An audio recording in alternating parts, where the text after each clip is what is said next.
slightest to anyone who hasn't lost their mind. Free Speech Nation, Sunday nights at 7 p.m. Only on GB News, the People's Channel, Britain's news channel. At GB News, we love to hear from you, our loyal community. So drop us a line at gbnews.com/yoursay. There you can talk to each other and also to the presenters live on air. gbnews.com/yoursay, because GB News is your channel, Britain's news channel. Breaking news, live updates, stories that matter. From the heart of the GB newsroom to every corner of Britain, with our team of dedicated journalists across the UK. GB News bulletins are there to deliver the latest news that matters to you. Bulletins on GB News, The People's Channel, Britain's news channel. I think GB News is completely unique in the way that we interact with our viewers. Our audience aren't afraid to have their say. They want their voices heard now, and they've got a channel where that can happen. I find more and more as I'm wandering around, people come up to me and they say, "We saw you on television." I say, "Oh yes, on what?" "On GB News." Hello, are you the famous Sue? The whole crew hid me here now. We came to celebrate. It's our job to be the eyes and ears of the viewers. They are part of the GB News family, and I'm pleased to say it's a very large family. And if people go to the time and trouble of listening and watching, then we've got to do a good job for them. Well, I'm here right in the epicentre of the protest. Here we go again. You just tuned in. Where have you been? It is raucous here tonight. That's what makes us the fearless champion of Britain.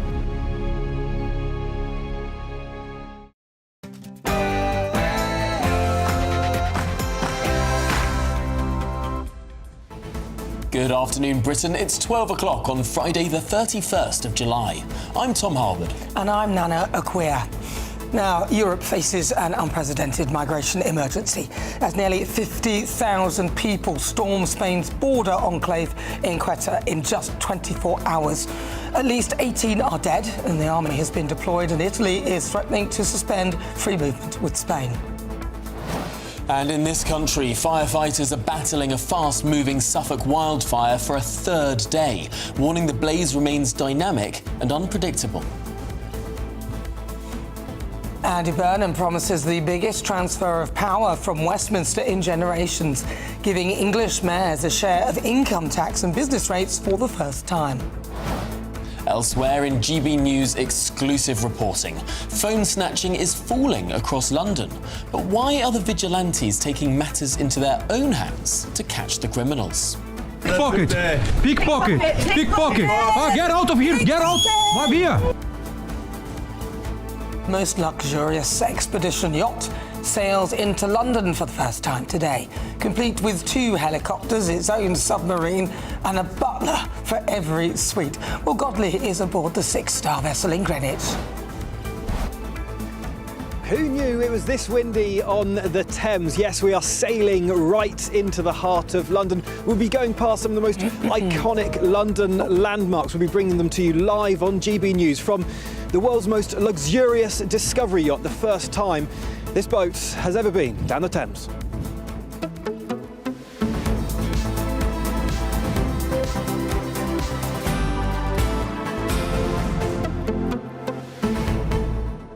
God, that looks nice, doesn't it?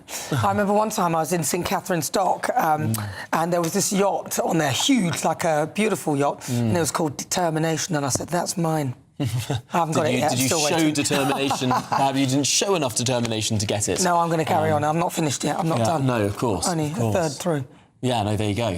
One day, one of the gin palaces that sail the Mediterranean will be yours. Lovely. Yeah. But of course, speaking of the Mediterranean, a massive, massive breach into Ceuta, one of the 2 enclaves that Spain retains on the North African continent. And it is extraordinary looking at these images, just the tens of thousands of people pouring across the border.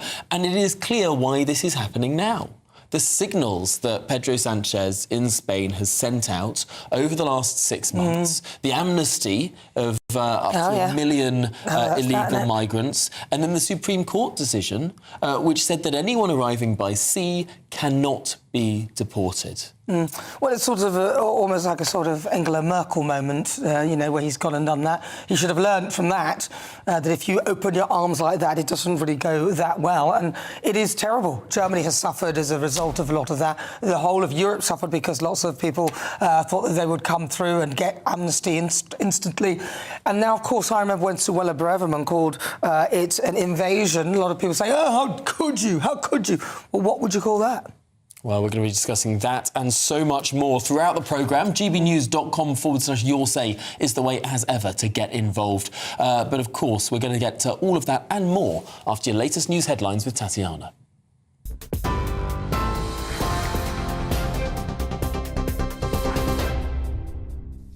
Good afternoon. The top story. Spain's Interior Ministry estimates some 49,000 migrants have crossed by land and sea into the enclave of Ceuta in the past 24 hours. At least 18 people have died in the crossings, with the country's civil guard chief declaring the border has totally collapsed.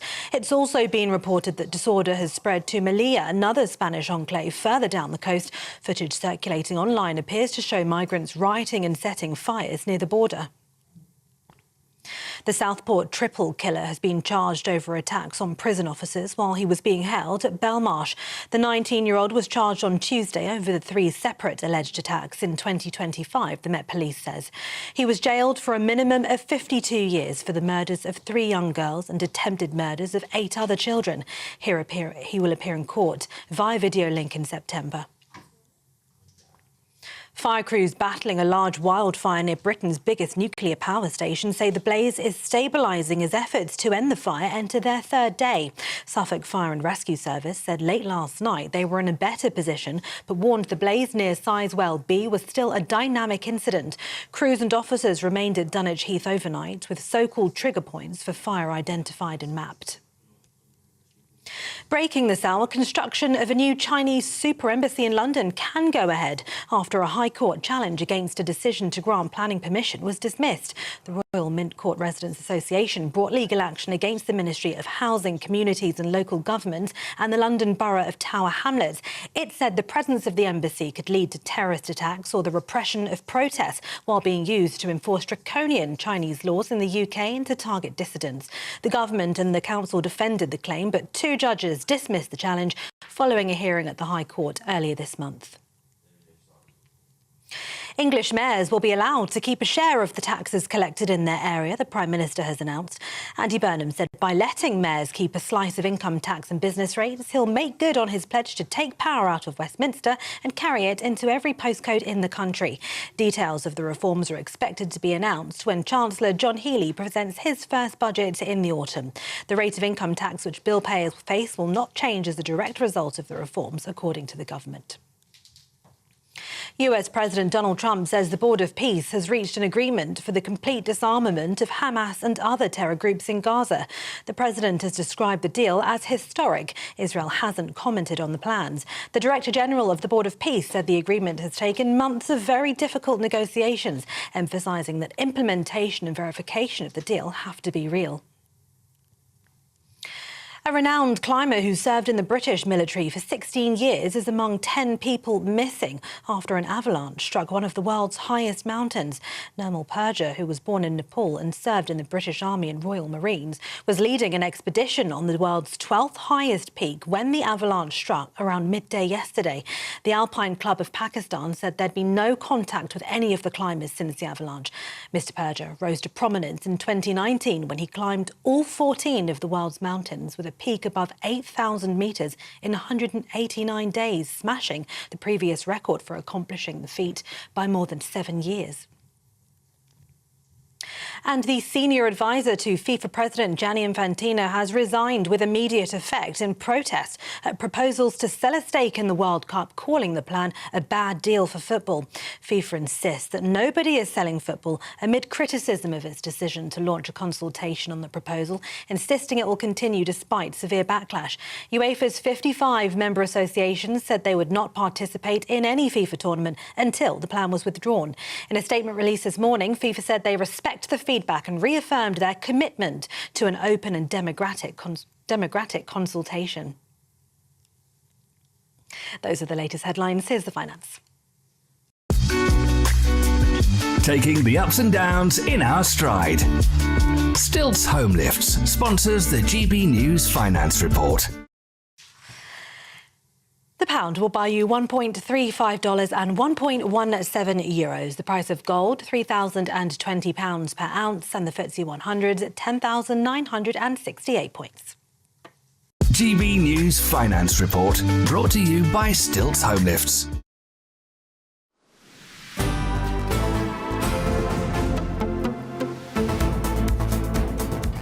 Thank you, Tatiana. Good afternoon, Britain. It is fast approaching 9 minutes after midday.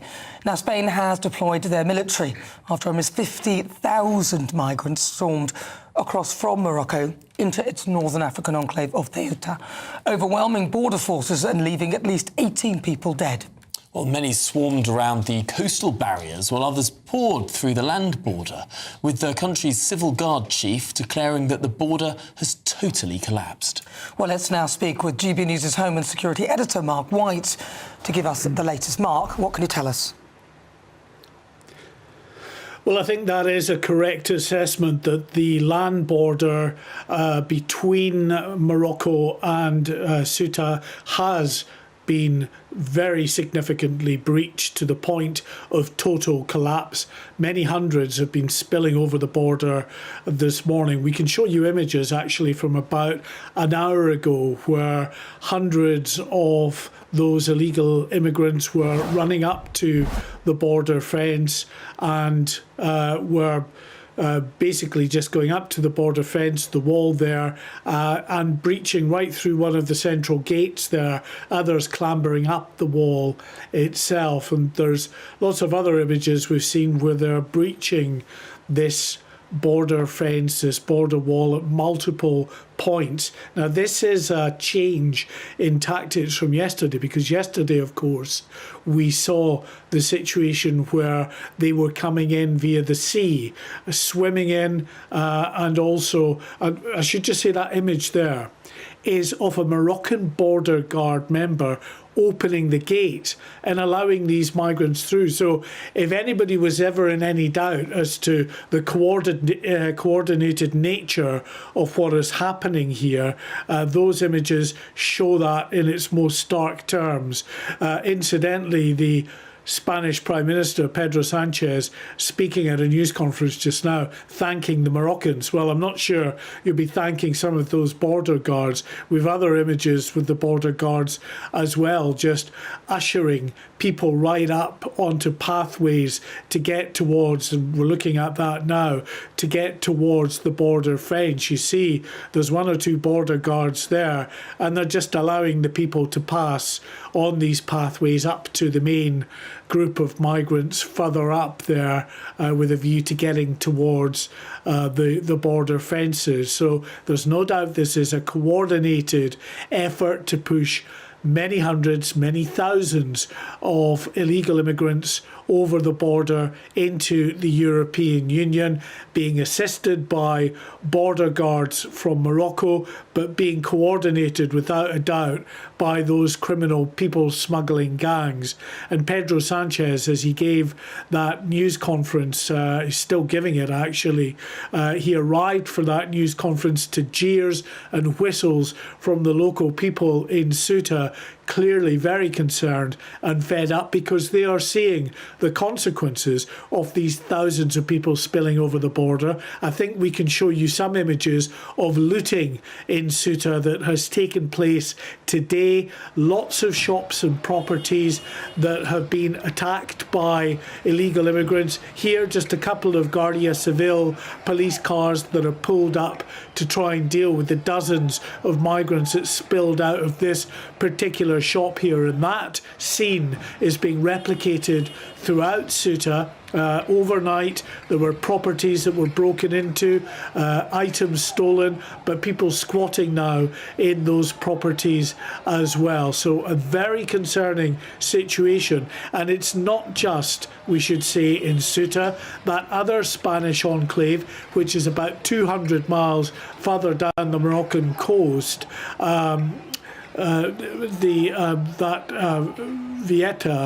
Villa, I should say, is also the subject of incursions through the border there. What you're looking at, I should say there, by the way, is a large group of people. Now, it's reported that these images were filmed in the last 24 hours. This is in Morocco, but these people were told this huge snake line of people, thousands clearly in those shots, heading up from that valley, up through the hills towards that border fence with both Ceuta and Viella.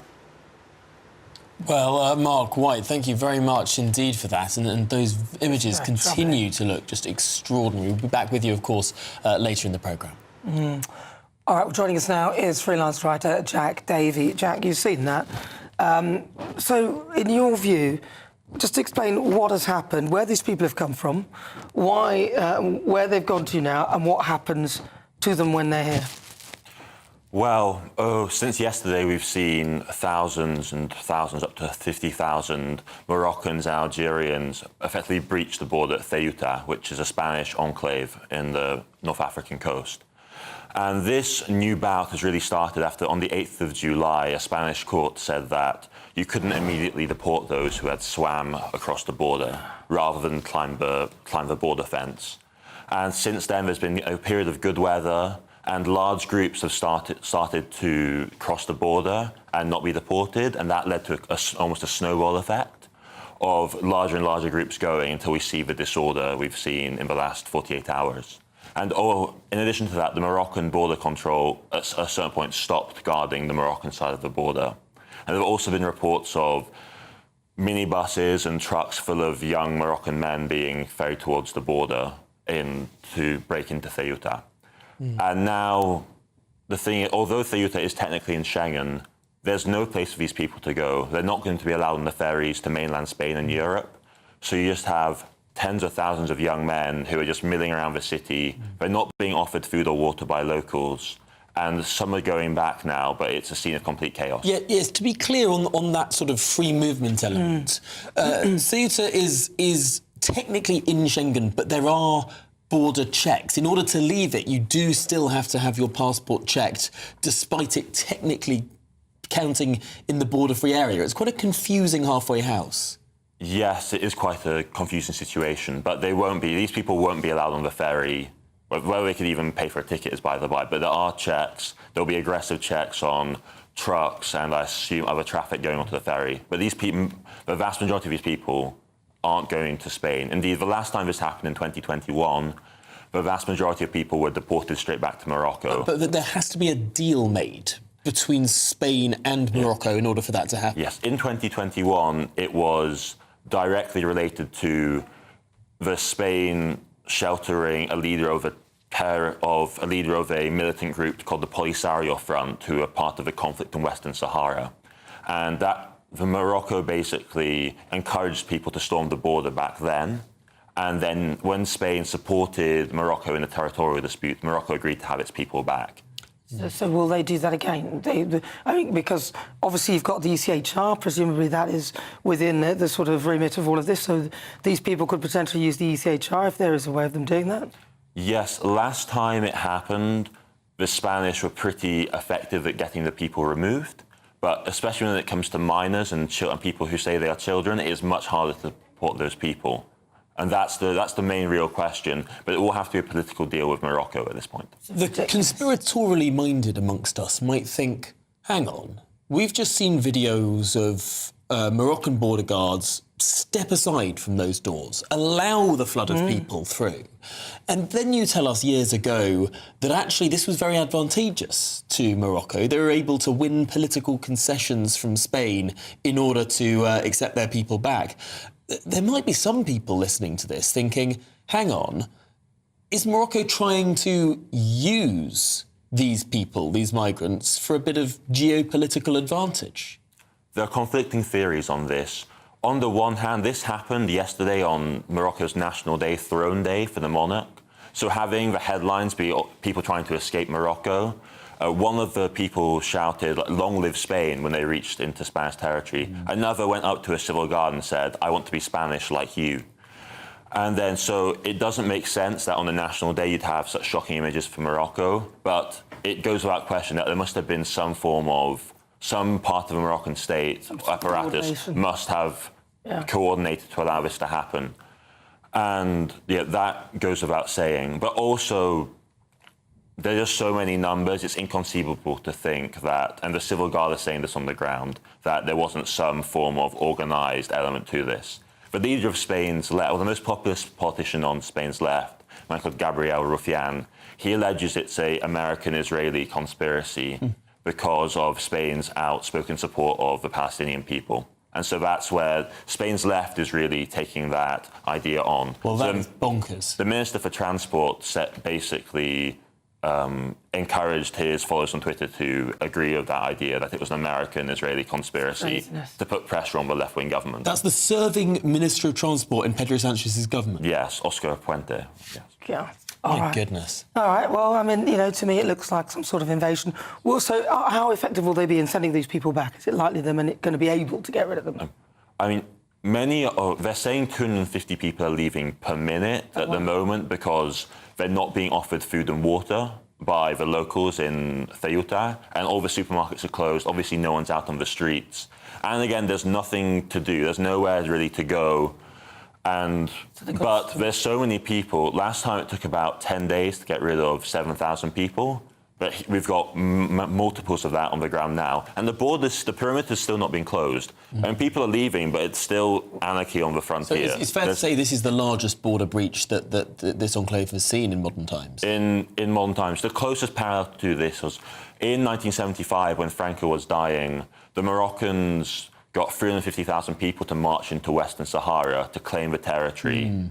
And Spain effectively gave it away. So some on the right, a man called Eduardo Inda, who's a very popular conservative figure, he alleges Moroccan, or part of the Moroccan state, is trying to use it as a ploy to try and annex Ceuta or make it unlivable for Spaniards there. Well, it wouldn't. That does seem possibly plausible, actually, Jack. Jack Davey, thank you very much. He's a freelance writer. Thank you for your insight. Well, we're going to return to this country now because, of course, fire crews are still battling this large wildfire near Britain's biggest nuclear power station.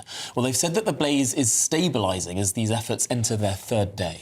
Now, Suffolk Fire and Rescue Service said that last night that they were in a better position, but they warned the blaze near Sizewell B was still a dynamic incident. Well, let's cross live to Suffolk now and speak to GB News presenter Sam Francis.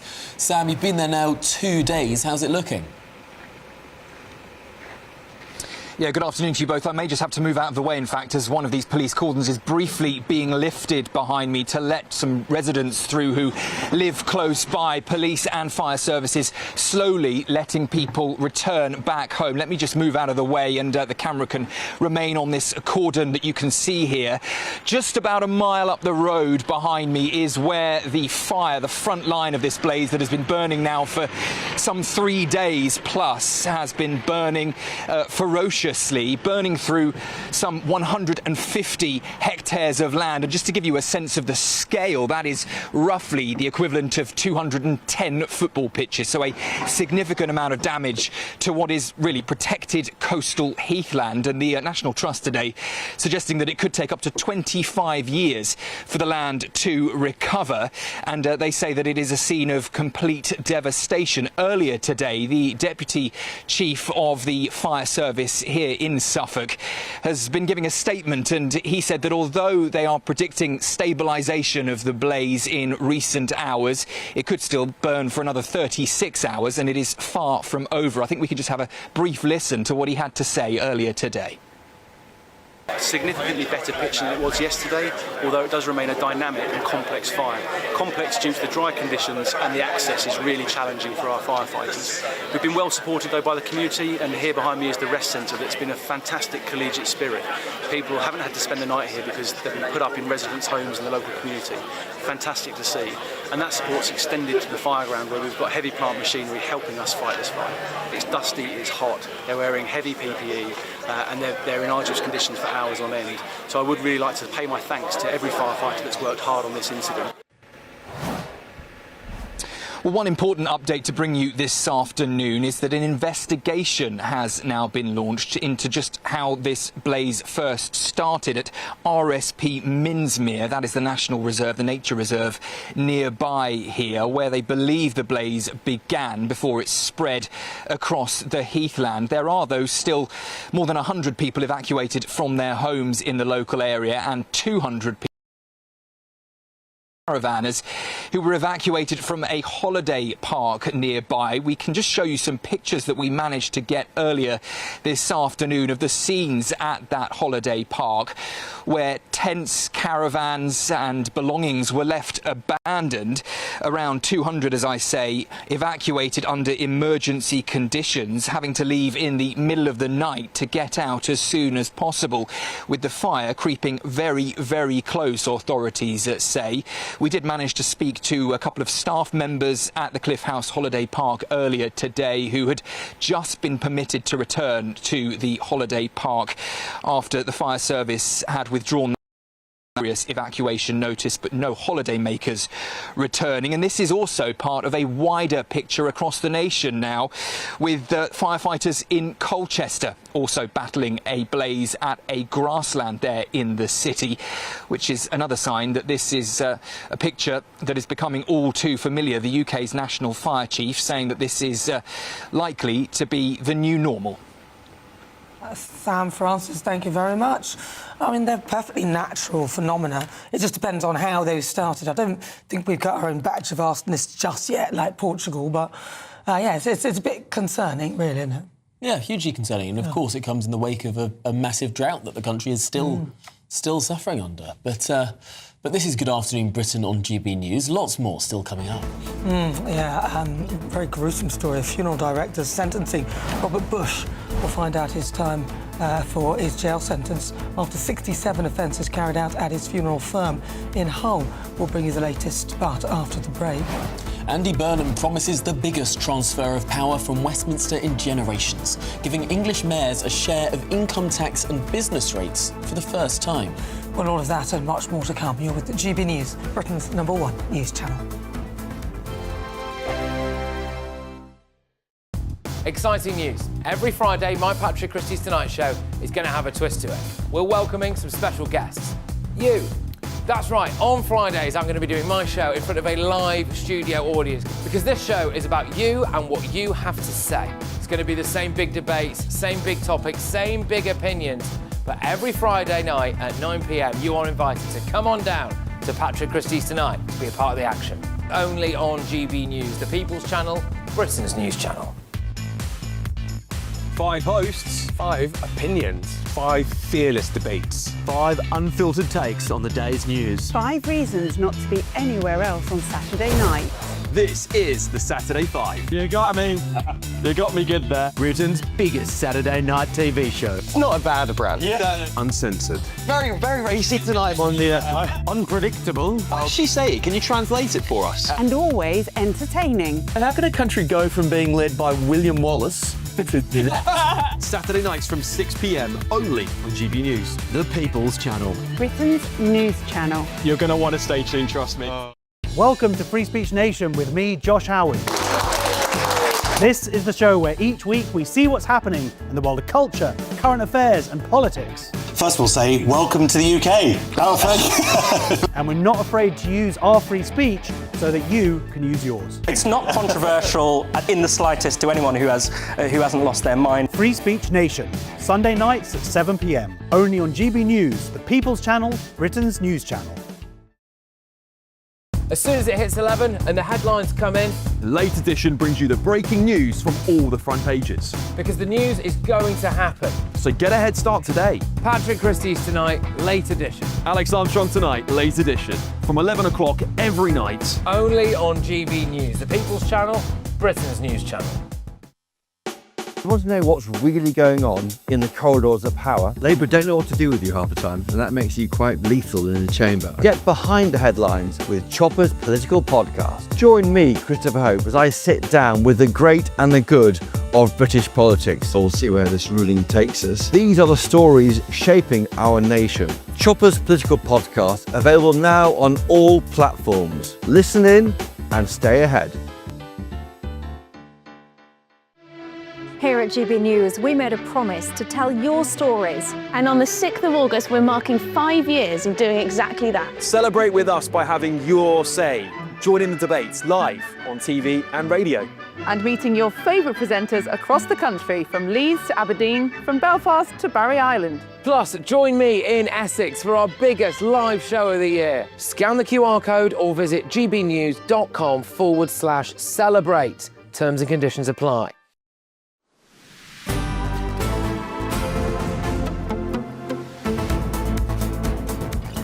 Good afternoon, Britain. It's now 28 minutes past midday, and English mayors will be able to keep a share of income and business rates collected in their area, all under Andy Burnham's plans to shift power away from Westminster and carry it, as he says, to every postcode. So mayors and strategic authorities would also gain greater control over housing and transport, with more details to be announced in the autumn budget.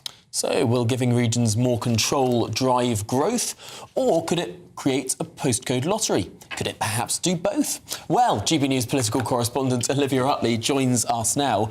Olivia, I suppose this is following through with something that Andy Burnham has said for a long time. Yes, I mean, Andy Burnham is on very comfortable territory when he's talking about devolving power away from Westminster. He's on comfortable territory when he's talking about giving more money to his old pals, the other regional mayors. On the face of it, you can see the logic behind this. The idea is that in the long term, although this would take a while, it would wean places off the kind of Whitehall handouts, the begging bowl culture, as Angela Rayner has been calling it. And the idea is that any local area with a regional mayor would get to keep the money that's raised, a chunk of the money that's raised through income tax, and also all the money that's raised through business rates. Now, the idea is that incentivises these places to get businesses going, get businesses moving, hiring more people, etc., etc. All very sensible on the face of it. If you delve a little bit deeper, well, A, you can't delve that much deeper because, as seems to be becoming the habit with Andy Burnham, the details of this are going to be announced as a white paper in the autumn. So we don't know what percentage of money would be kept by regional mayors. The other issue, of course, is that you could end up in a situation where those areas which were already a little bit left behind, those high streets that we see so often where businesses are closing day after day, places where pubs just can't be sustained, become more and more left behind because the share of money that they're keeping just isn't very high at all. Another problem, which has been raised by various MPs in places like Cornwall, is that about half of people in this country live in areas that don't have regional mayors. So could it be that the areas with regional mayors become very rich? For example, if it was about 2.5%, I think it was, of income tax that could be kept by London, that would be a £2.3 billion boost to London. But areas in Cornwall, for example, where there is no regional mayor, could just still be depending on Whitehall handouts, and you could see that disparity growing and growing. That is their fault, though. They were offered a mayor and they rejected it.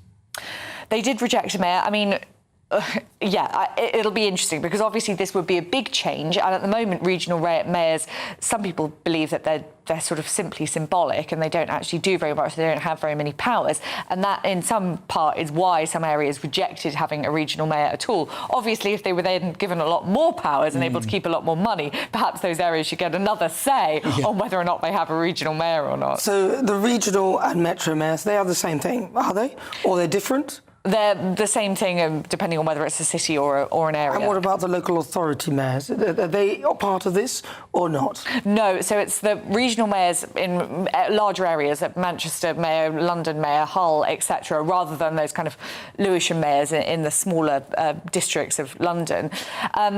We won't get details till the autumn, so we'll have to have a proper delve into what exactly Andy Burnham intends to happen there. It is worth saying that he's not promising to put any more money on the table. This isn't a promise that's going to cost him in the autumn budget. It is just a kind of restructuring of cash. We'll have to see. On the face of it, you can see the logic behind it. It would perhaps work well in places like London and Manchester. I mean, on the face of it, Olivia, it sounds fantastically right-wing.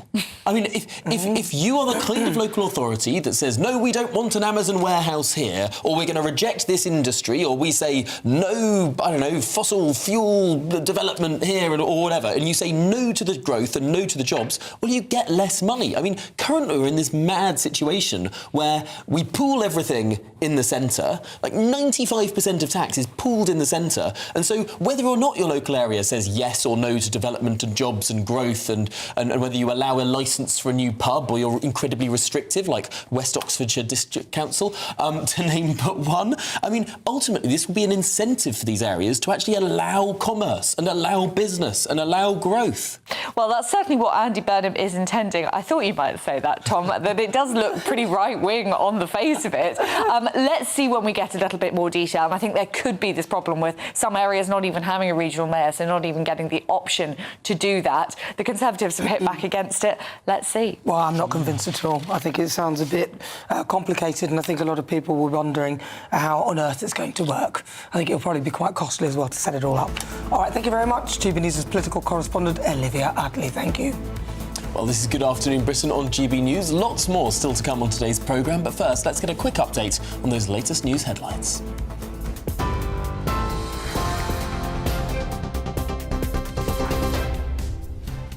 Thank you very much. The top story. Spain's Interior Ministry estimates some 49,000 migrants have crossed by land and by sea into the enclave of Ceuta over the past 24 hours. At least 18 people have died in the crossings, with the country's civil guard chief declaring that the border has totally collapsed.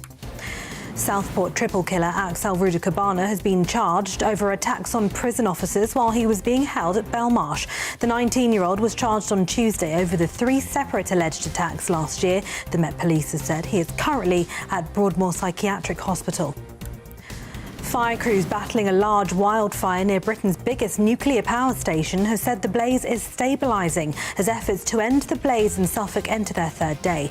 Suffolk Fire and Rescue Service said late last night that they were in a better position, but warned the blaze near Sizewell B was still a dynamic incident. And Carlos Cordeiro, the senior advisor to FIFA President Gianni Infantino, has resigned with immediate effect in protest at proposals to sell a stake in the World Cup, calling the plan a bad deal for football. Those are the latest headlines. More at 1 o'clock.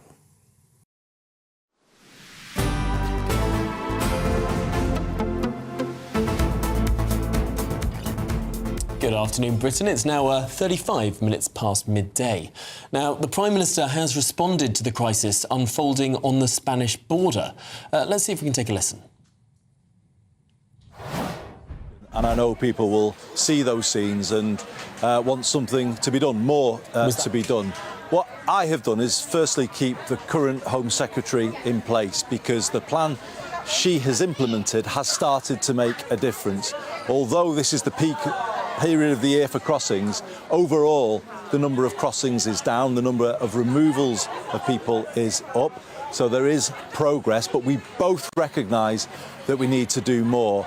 And I will make a visit very shortly to Border Force on the south coast to see the situation for myself, assess it, and then agree with the Home Secretary what further we need to do. We've made headway, but certainly more is needed. And what about that situation in Ceuta? Any measures to announce there? I mean, obviously that's a matter for the Spanish government first and foremost, but it is a cause for concern, and we are making contact with the Spanish government, the Spanish authorities, to provide support, but also to understand the implications of that situation.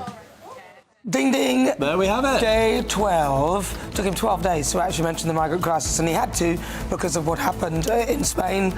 And now, finally, we hear something. It's about time, really. Yeah, well, he's going to visit the Border Force on the south coast. At last. That's important, because ultimately he's been doing this run of announcements, and it's all been about devolution. He's spoken about, I don't know, buses. He's spoken about education and all sorts of things. Right.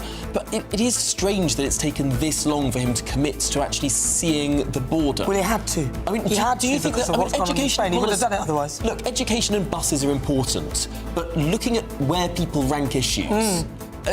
immigration is consistently the number 2 issue that the country has after the economy. Absolutely. It is strange it's taken him this long, but there we go. There's a commitment. Well, he had to, and this going on about how it's the lowest numbers and blah, blah, blah. Not really, I don't think so, especially if you start adding up, as Tom was saying earlier, what is going on now in the last few days when 1,000 people, really? I mean, he had to say something, and finally he did. So well done, Andy. Well, lots more still to come on today's programme. We've got a GBNews exclusive. Phone snatching is falling across London, but why are the vigilantes taking matters into their own hands to catch criminals? Well, all of that and more to come. You're with GB News, Britain's #1 news channel.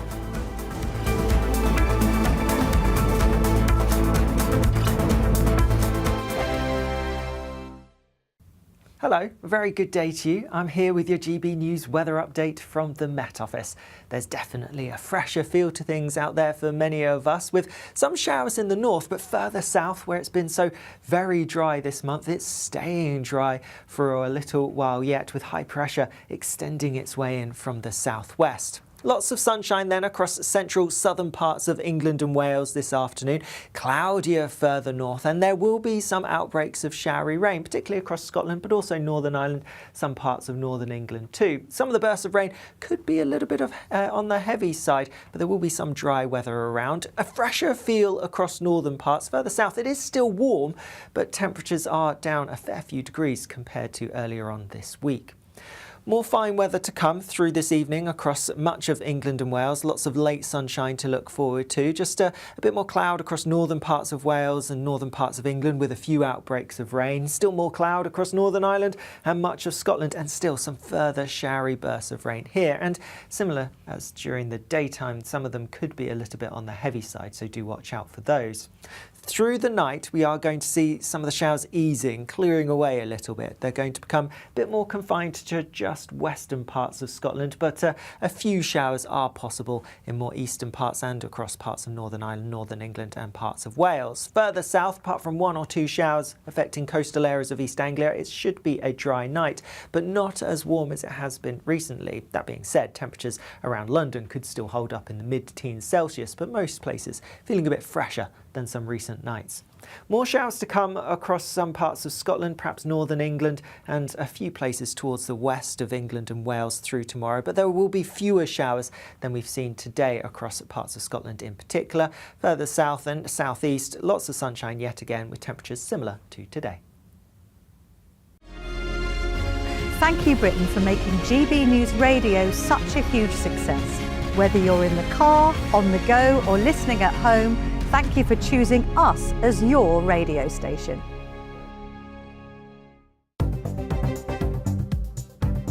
Good afternoon. This is the latest AI travel news from gbnews.com.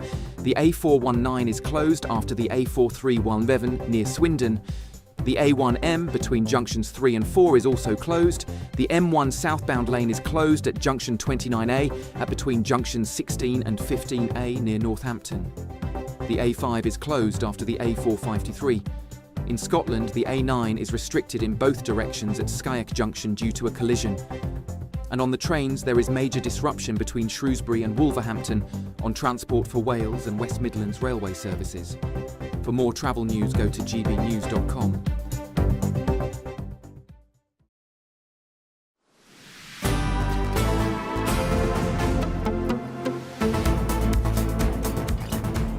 Good afternoon, Britain. It's now 20:01, and neighbourhood crime is down in London, with phone snatching and other thefts falling. But amid the fall in crime, some have criticised so-called pickpocket vigilante citizens, who chase after thieves for potentially causing more harm than good. Well, our national reporter Charlie Peters met with Diego Galdino, also known as the pickpocket hunter, for this report. Pickpocket! Pickpocket! Pickpocket! Get out of here! Get out! Diego Galdino, the pickpocket hunter, confronts suspected thieves in London. Get out! Get out! He sprays them with red paint to try to stop them from getting away with their crimes. Alongside extensive street policing work from the Met, Diego's crime-fighting efforts appear to be having an effect. There's been a reduction in neighbourhood crime in London. In the year to June 2026, there was a 15% reduction in this form of criminality. That includes theft from the person. We're talking about watches being ripped from people's wrists and the phone snatching. That's been a scourge across the capital, particularly Westminster, where that form of offending has dropped by a third after some proactive policing from the Metropolitan Police.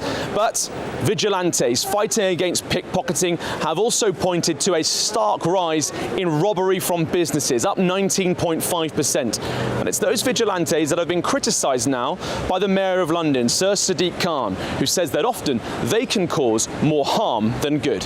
When I joined Diego as he went out to hunt for pickpockets, he told GB News that he thought the mayor was wrong. What's your reaction then to what Sadiq Khan has said? Basically what I do, I go to the street, spot the pickpocket, film it, shout with them and go away, you know. If the pickpockets try to be some aggressive, we have our way to defense, to run away, to call your colleagues or something like that.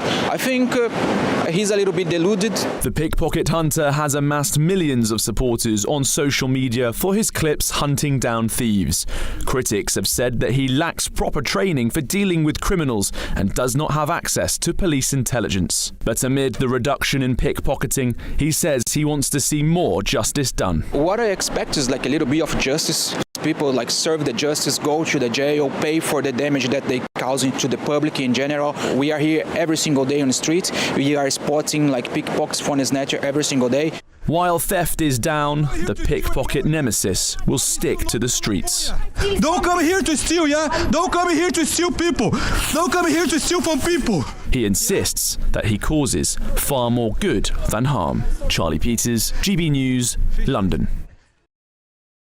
Interesting that he said about Sadiq Khan saying that it does more harm than good. Well, Sadiq, what's your solution?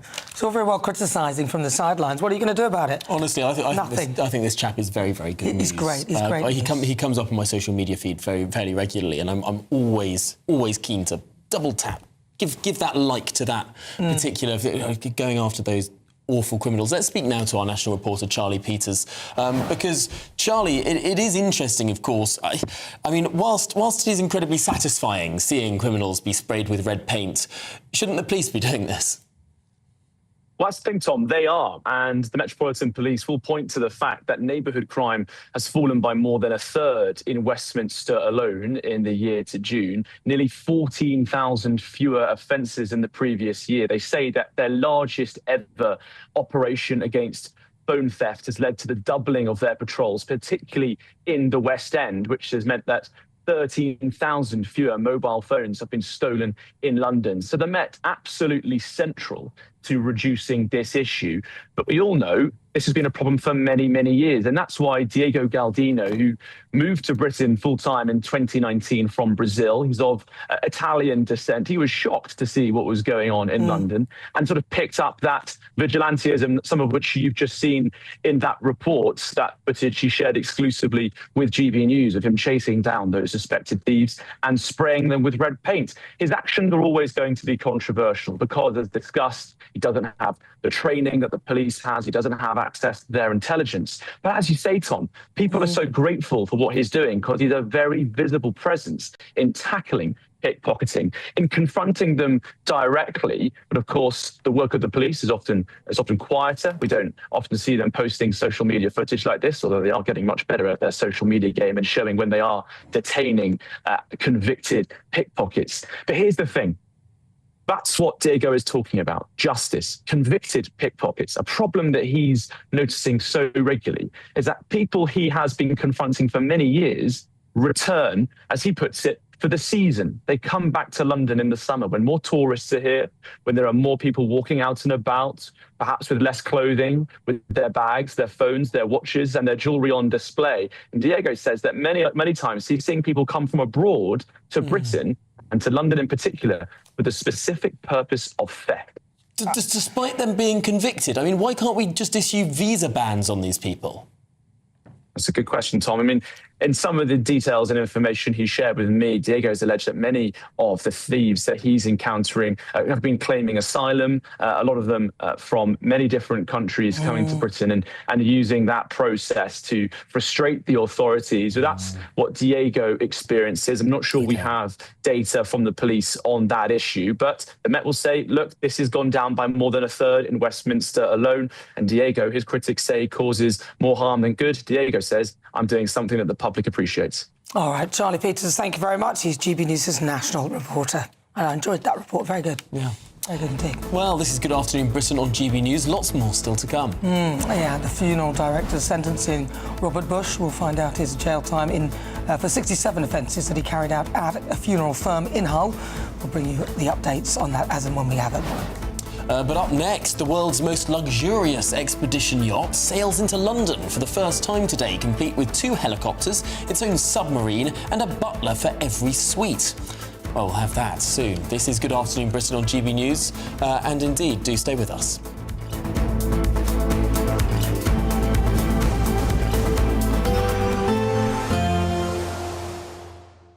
I forecast a perfect holiday in the sun. Weather looking good then? For sure, and no worries about our travel insurance. All Clear Travel Insurance sponsors GB News Travel Destinations forecast. Hello. An extensive heatwave continues for much of Central Europe throughout this weekend. High pressure dominating. It's turning a little bit cooler for western areas of Spain, parts of Portugal, as well as western France. But as we head further east, the temperatures do climb across parts of Italy and towards the Mediterranean into the high 30s. You can see 40 degrees across parts of Greece. Wildfires here as well. But plenty of sunshine and hot weather to come into next week as well. Bye-bye. All Clear Travel Insurance sponsors GB News Travel Destinations forecast.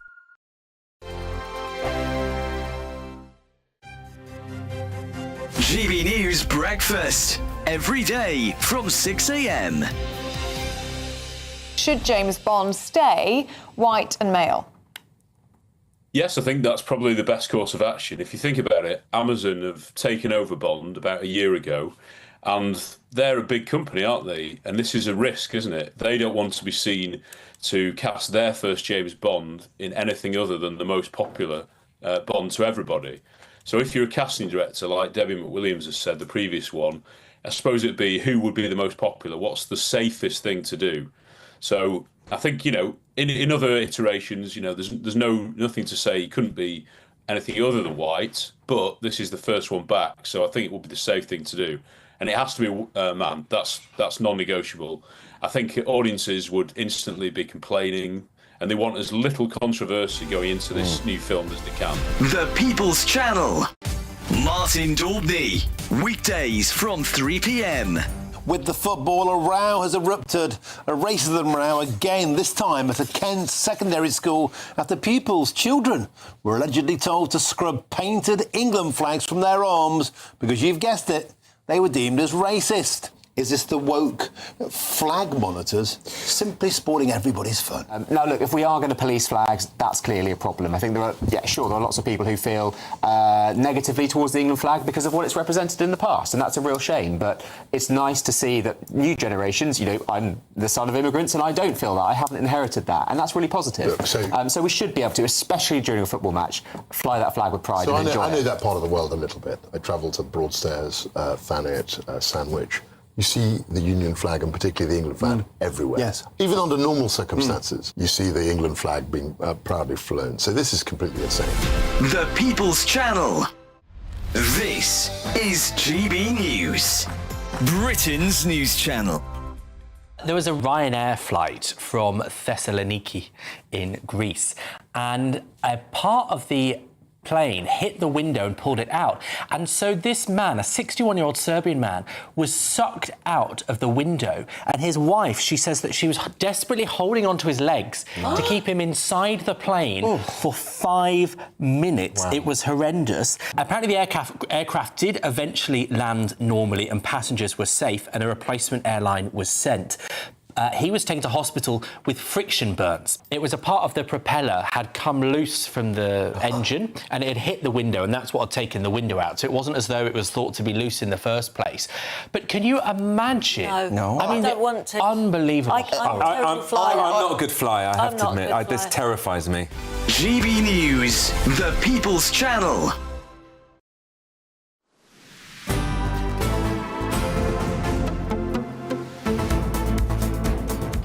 Good afternoon, Britain. Now, the world's most luxurious expedition yacht is set to dock in London for the first time this summer, bringing one of the most refined experiences in global travel to the UK. Well, Scenic Eclipse 2, the 6-star Discovery yacht, 6 stars, is complete with 2 helicopters, a custom-built submarine and a butler for every suite. It's currently en route from the port of Tilbury for Greenwich in London now. Well, GBNews' reporter Will Godley is on board and joins us live with Executive Chef and VP of Hotel Operations Tom Guetta. Well, how's life sailing? What's it like? Talk to me, Will. Wow. They're coming to us now. Sailing into London. Well, good afternoon to you both from on board the Scenic Eclipse 2. We are now having our champagne reception out on the front of this Discovery yacht, the world's most luxurious yacht. And I'm joined now by the person who gives this boat its 6 stars when it comes to luxury, Tom Guetta. How are you able to make it such an amazing service here? I think the key position is basically we're very small. We only have 200 guests. The biggest outlet has 90 seats, so we're kind of cooking like on land. So all we really need to do is form the best team possible from as many countries as possible and cook as many different food as possible on a 6-star luxury service. How do we do this? A lot of dedication, a lot of focus into where we source from. We only want to buy local, and then it needs a lot of techniques and a lot of recipes, about 7,000 by now, to basically make it happen. And as we're talking, we're just going past these iconic London landmarks. This is the O2 here. This is the first time this Discovery yacht has been down the River Thames. We're being guided by a tugboat to ensure that we don't crash into anything, and it's really rather incredible. So cheers to you from this fantastic Discovery yacht. Well, it's gorgeous, isn't it? I mean, that's very gorgeous, but I've got to say. I'm just wondering how to get on that. I'd like to get on that. My beautiful fiancé, Stephen, he took me on a little... it wasn't quite as a luxury yacht, but it was a boat. It picks up at Millennium Pier, and we went all the way along the Thames and everything. It was late at night. There was a singer in there. We had a meal. The sparkling lights of the city in the distance. That was beautiful. Oh, lovely. Big Ben. You know, the big wheel, all of it. Very, very lovely, yeah. I've done a slightly less exclusive boat trip out to Ellis Island from New York, and just seeing the city behind you is gorgeous. But can't beat London, though. No, it's true. Good afternoon, Britain. Lots more still to come after your latest weather forecast.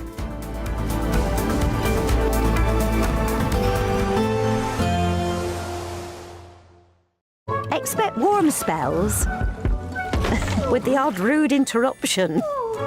Box Boilers sponsors the weather on GB News. Hello, a very good day to you. I'm here with your GB News weather update from the Met Office. There's definitely a fresher feel to things out there for many of us, with some showers in the north, but further south where it's been so very dry this month, it's staying dry for a little while yet, with high pressure extending its way in from the southwest. Lots of sunshine then across central southern parts of England and Wales this afternoon. Cloudier further north, and there will be some outbreaks of showery rain, particularly across Scotland, but also Northern Ireland, some parts of northern England too. Some of the bursts of rain could be a little bit of on the heavy side, but there will be some dry weather around. A fresher feel across northern parts. Further south, it is still warm, but temperatures are down a fair few degrees compared to earlier on this week.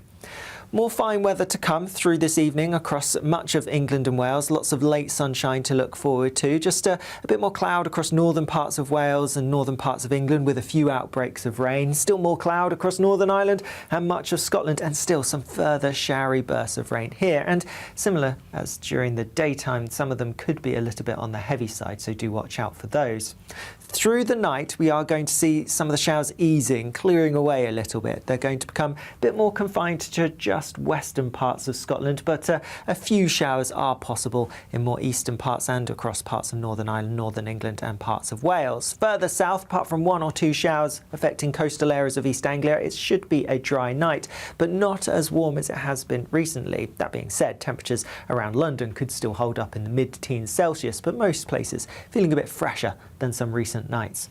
More showers to come across some parts of Scotland, perhaps northern England and a few places towards the west of England and Wales through tomorrow, but there will be fewer showers than we've seen today across parts of Scotland in particular. Further south and southeast, lots of sunshine yet again with temperatures similar to today. Expect warm spells with the odd rude interruption. Boxed Boilers sponsors the weather on GB News.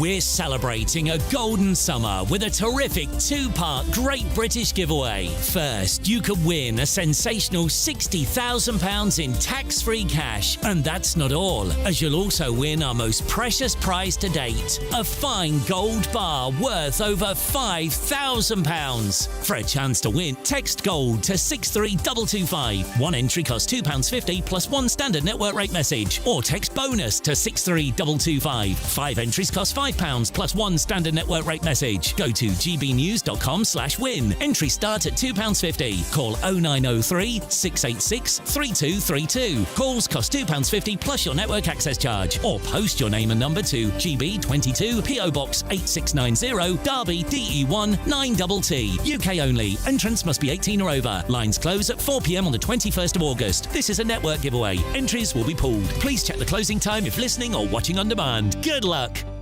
Bold. They are under no illusion. Ray. Are you a human trafficker? Boundless.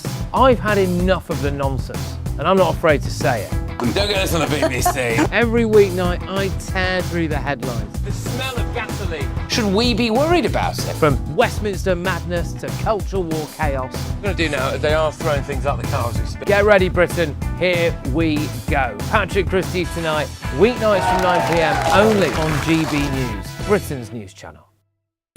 I've been in Westminster for a long time, but I know that though power may be here, its effect on people's lives is across the whole of the country. We may be where rules are made, but it's where they're implemented that matters. Join me, Jacob Rees-Mogg, for forthright and frank discussion on where Britain has come from, where it's going, and where it will end up. That's State of the Nation, Monday to Thursday, 8 to 9 o'clock. Vox Populi, Vox Dei. Britain is not just a geographical expression. We are a people bound together by history and culture that are distinctively British. Join me to celebrate our music, theatre, artworks and literature, which we can explore and enjoy together. Everybody's welcome. Sunday with Michael Portillo. Every Sunday at 11 a.m. on GB News, the People's Channel, Britain's news channel. You want to know what's really going on in the corridors of power? Labour don't know what to do with you half the time, and that makes you quite lethal in the chamber. Get behind the headlines with Chopper's Political Podcast. Join me, Christopher Hope, as I sit down with the great and the good of British politics. We'll see where this ruling takes us. These are the stories shaping our nation. Chopper's Political Podcast, available now on all platforms. Listen in and stay ahead.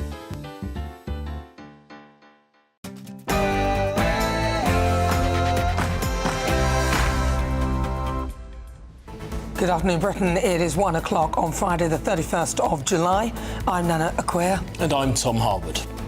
Well, Europe faces an unprecedented migration emergency as now more than 60,000 people storm Spain's border, that enclave of Ceuta, in just 24 hours. At least 18 people are dead and the army has been deployed. Meanwhile, Italy is threatening to suspend free movement with Spain. Now the Prime Minister, Andy Burnham, has responded. We are making contact with the Spanish government, the Spanish authorities, to provide support, but also to understand the implications of that situation. Finally, firefighters are battling a fast-moving Suffolk wildfire for a third day, warning that the blaze remains dynamic and unpredictable. Meanwhile, the funeral director sentencing. Yes, Robert Bush will find out his jail time for 67 offences carried out at his funeral firm in Hull. He's currently being sentenced. We'll have the very latest from inside the court. Andy Burnham promises the biggest transfer of power from Westminster in generations, giving English mayors a chance of income tax and business rates for the first time. British Petroleum, BP, is putting its North Sea business up for sale, potentially ending 6 decades of production in the region. In football, FIFA have been plunged deeper into the crisis after Gianni Infantino's senior advisor quit over plans to sell a stake in the World Cup. Will he be next?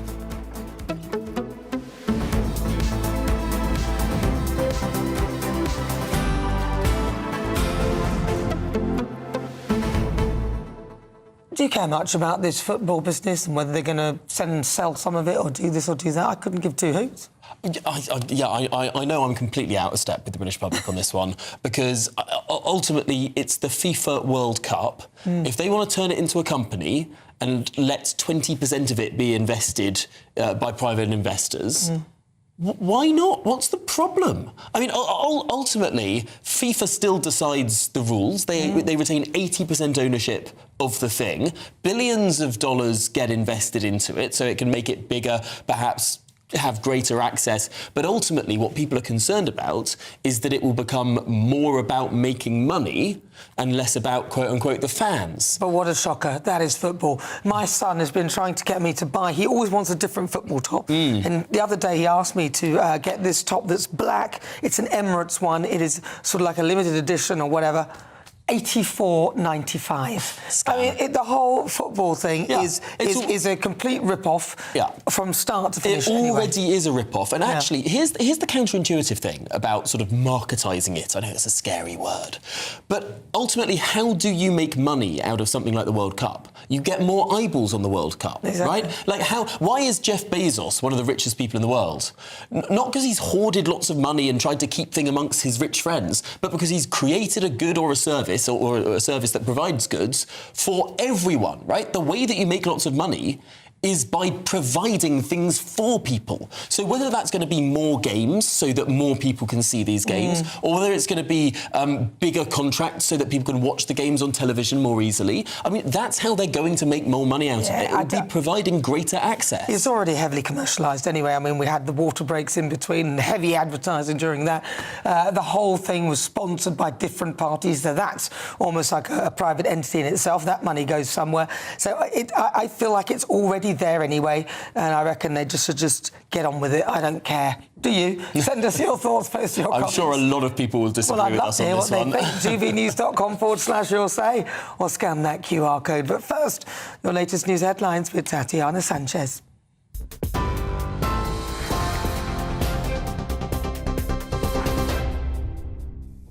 Thank you and good afternoon. The top stories. More than 60,000 illegal migrants have now breached the border from Morocco into the Spanish enclave of Ceuta, according to the enclave's president. At least 18 people died in the crossings, with the country's civil guard chief declaring the border has totally collapsed. It's also been reported that disorder has spread to Melilla, another Spanish enclave further down the coast. Footage circulating online appears to show migrants rioting and setting fires near the border. It comes as 4 illegal migrants died trying to cross the English Channel this week, and the Prime Minister spoke this afternoon. What I have done is firstly keep the current Home Secretary in place, because the plan she has implemented has started to make a difference. Although this is the peak period of the year for crossings, overall the number of crossings is down, the number of removals of people is up. So there is progress, but we both recognise that we need to do more. And I will make a visit very shortly to Border Force on the South Coast to see the situation for myself, assess it, and then agree with the Home Secretary what further we need to do. In other news, the Southport triple killer has been charged over attacks on prison officers while he was being held at Belmarsh. The 19-year-old was charged on Tuesday over the 3 separate alleged attacks in 2025, the Met Police said. He was jailed for a minimum of 52 years for the murders of 3 young girls and attempted murders of 8 other children. He'll appear in court in September. Fire crews battling a large wildfire near Britain's biggest nuclear power station say the blaze is stabilising as efforts to end the fire enter their third day. Suffolk Fire and Rescue Service said late last night they were in a better position, but warned the blaze near Sizewell B was still a dynamic incident. Crews and officers remained at Dunwich Heath overnight with so-called trigger points for fire identified and mapped. Construction of a new Chinese super embassy in London can go ahead after a High Court challenge against a decision to grant planning permission was dismissed. The Royal Mint Court Residents Association brought legal action against the Ministry of Housing, Communities and Local Government and the London Borough of Tower Hamlets. It said the presence of the embassy could lead to terrorist attacks or the repression of protests while being used to enforce draconian Chinese laws in the UK and to target dissidents. The government and the council defended the claim, but two judges dismissed the challenge following a High Court hearing earlier this month. English mayors will be allowed to keep a share of the taxes collected in their area, the Prime Minister's announced. Andy Burnham said by letting mayors keep a slice of income tax and business rates, he'll make good on his pledge to take power out of Westminster and carry it into every postcode in the country. Details of the reforms are expected to be announced when Chancellor John Healey presents his first budget in the autumn. The rate of income tax which bill payers face will not change as the direct result of the reforms, according to the government. US President Donald Trump says the Board of Peace has reached an agreement for the complete disarmament of Hamas and other terror groups in Gaza. The president has described the deal as historic. Israel hasn't yet commented. The Director General of the Board of Peace said the agreement's taken months of difficult negotiations, emphasising that implementation and verification of the deal have to be real. A renowned climber who served in the British military for 16 years is among 10 people missing after an avalanche struck one of the world's highest mountains. Namal Purja, who was born in Nepal and served in the British Army and Royal Marines, was leading an expedition on the world's 12th highest peak when the avalanche struck at midday yesterday. The Alpine Club of Pakistan said there'd been no contact with any of the climbers since the avalanche. Mr. Purja rose to prominence in 2019 when he climbed all 14 of the world's mountains with a peak above 8,000 metres in 189 days, smashing the previous record for accomplishing the feat by more than 7 years. And the senior advisor to FIFA President Gianni Infantino has resigned with immediate effect in protest at proposals to sell a stake in the World Cup, calling the plan a bad deal for football. FIFA insists that nobody is selling football amid criticism of its decision to launch a consultation on the proposal, insisting it will continue despite severe backlash. UEFA's 55 member associations said they would not participate in any FIFA tournament until the plan was withdrawn. In a statement read this morning, FIFA said they respect the feedback and reaffirmed their commitment to an open and democratic consultation. Those are the latest GB News headlines. For now, more in half an hour. Tune into GB News Radio wherever you are. Online, on DAB digital radio, on TuneIn, on Radio Player, on Nation Player and on your smart speaker. Just say, play GB News.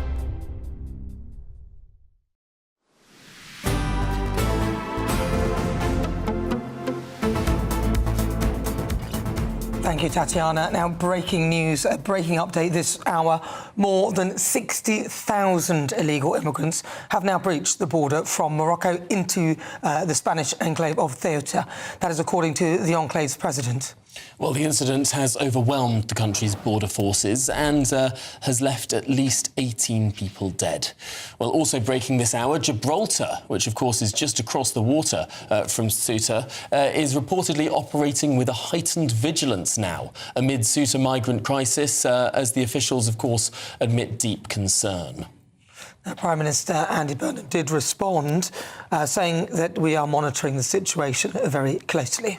Well, let's speak to our Home and Security Editor now, Mark White. Mark, what's the very latest here? So significant more numbers coming across. Yeah, and that's no surprise because we've been watching throughout today as many hundreds more continue to breach, this time the border wall and fence, rather than taking the sea route, although we believe there are still those swimming in and taking boats in as well, but the majority have been coming over the border fences. You're looking at live images there, looking down towards the sea, and you can see just milling about in Ceuta itself. Now, I want to bring you some images that really are, I think, quite alarming, that point to the fact that police and border guard personnel in Morocco may be assisting what is clearly a very coordinated effort. Those are images from earlier on of the migrants heading up, but we've also got new images of the police signalling. They're signalling lorries that are going round a local roundabout there. We don't have these images at the moment. I was told they would be there. Right, so what you're looking at there are images from earlier on of some of those hundreds of migrants who are coming up to the border. I'm told we now do have those images of the Moroccan police and border guards who are just ushering through the lorries that are around about there heading towards the border. Now, there's multiple lorries there. You can see the border police just signalling them through. Not just that, they've actually providing an escort. They've closed off one side of the roundabout there to allow all of these lorries to go through. This is today. And these lorries are being waved through on the way to the Spanish border, the border with the EU. That's got to be deeply alarming and will, I'm sure, prompt questions from both the Spanish government and indeed from the European Union of the Moroccans as to what on earth is going on here. It's absolutely, without a doubt, a coordinated effort. You would never get this many thousands of people on the move all at once without it being orchestrated. The criminal gangs will have a part, but if this is the Moroccan government, who's also, of course, as we know, claimed jurisdiction and ownership of this enclave over many decades, they have been involved in this dispute with the Spanish. If this is the Moroccan government who are pushing their citizens up to this enclave, then clearly this is going to be one hell of a diplomatic row. You're looking, as I say, at more live images of Ceuta there down by the beach as more and more of these illegal immigrants just stream into Ceuta proper. It's an absolutely shocking scene. What are they doing to take these people back to where they've come from? Are they doing that? I missed that. Say that again, sorry. Well, I'm asking, what are they doing? Are they doing anything to send these people back to where they've come from? Well, interestingly, Pedro Sanchez, the socialist Prime Minister of Spain, who's been blamed actually for lax immigration policies, fueling this move of migrants towards Spain. He says that the swiftest possible measures will be taken to return these individuals to Morocco. So let's see if he's true to his word, because at the moment they're in Ceuta, but the policy is now, as dictated by the Supreme Court in Spain, that if you arrive in via the sea route, either swimming or by boat, then you're entitled to claim asylum, get entered into the system, and because there's only limited space in this enclave of Ceuta, they will be moved to the Spanish mainland. And as we know then, either after they get an approval or even before, they can just disappear up through the Schengen borders to multiple other European countries, including the UK. I don't know if we've got some of the other images that show, again, border guards opening a fence, opening a gate and a border fence to allow hundreds of, there you go. I mean, this is just outrageous. A border guard opens the fence and then dozens of migrants just spill through. Again, this goes to this working theory now that the Moroccan state at some level is perhaps behind what we're seeing in terms of this huge influx of humans towards the border with the European Union. Just astonishing pictures there. Mark White, thank you very much indeed. We'll be back with you, of course, later in the programme. We're going to break into this story now just to bring you some breaking news. The funeral director, Robert Bush, has been sentenced to 20 years in prison. Yes, he previously admitted 67 offences in relation to his business, Legacy Independent Funeral Directors in Hull, including failing to bury and cremate people, theft from 12 charities, fraudulent trading in funeral plans and fraud.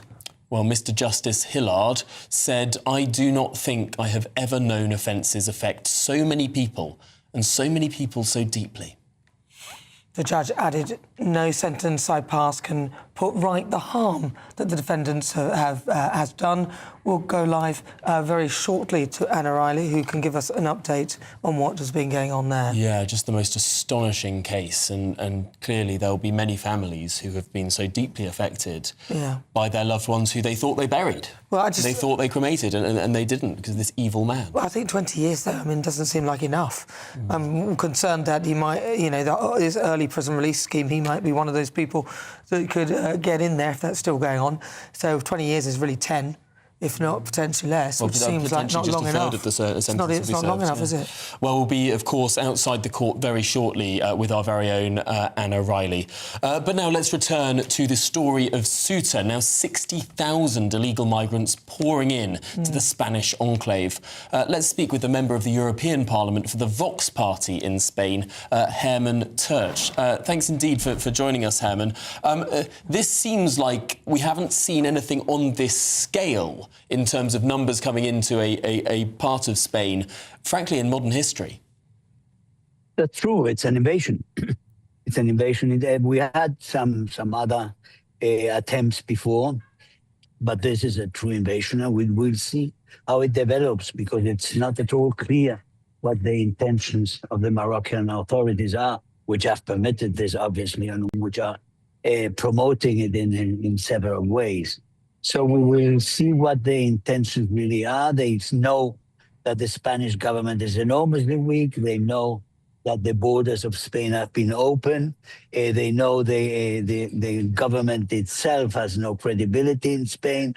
So the weakness of the Spanish government is in this moment, has been decisive for this launching this invasion on the 27th anniversary of the crowning of Mohammed VI. No?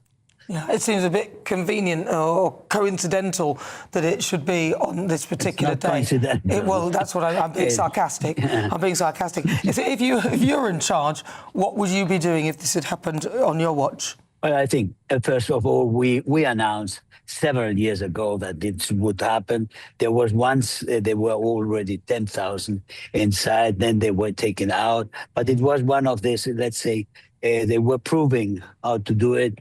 And now we will see if this is also a kind of first kind of attempt or experiment, or if they want to go through now with this occupation, which they are doing, and what are going to be the measures taken by the Spanish government. The Spanish government knew. Santiago Abascal from Vox has told them, and he was condemned by the government of Ceuta because of saying that the defenses in Ceuta were almost inviting the invasion.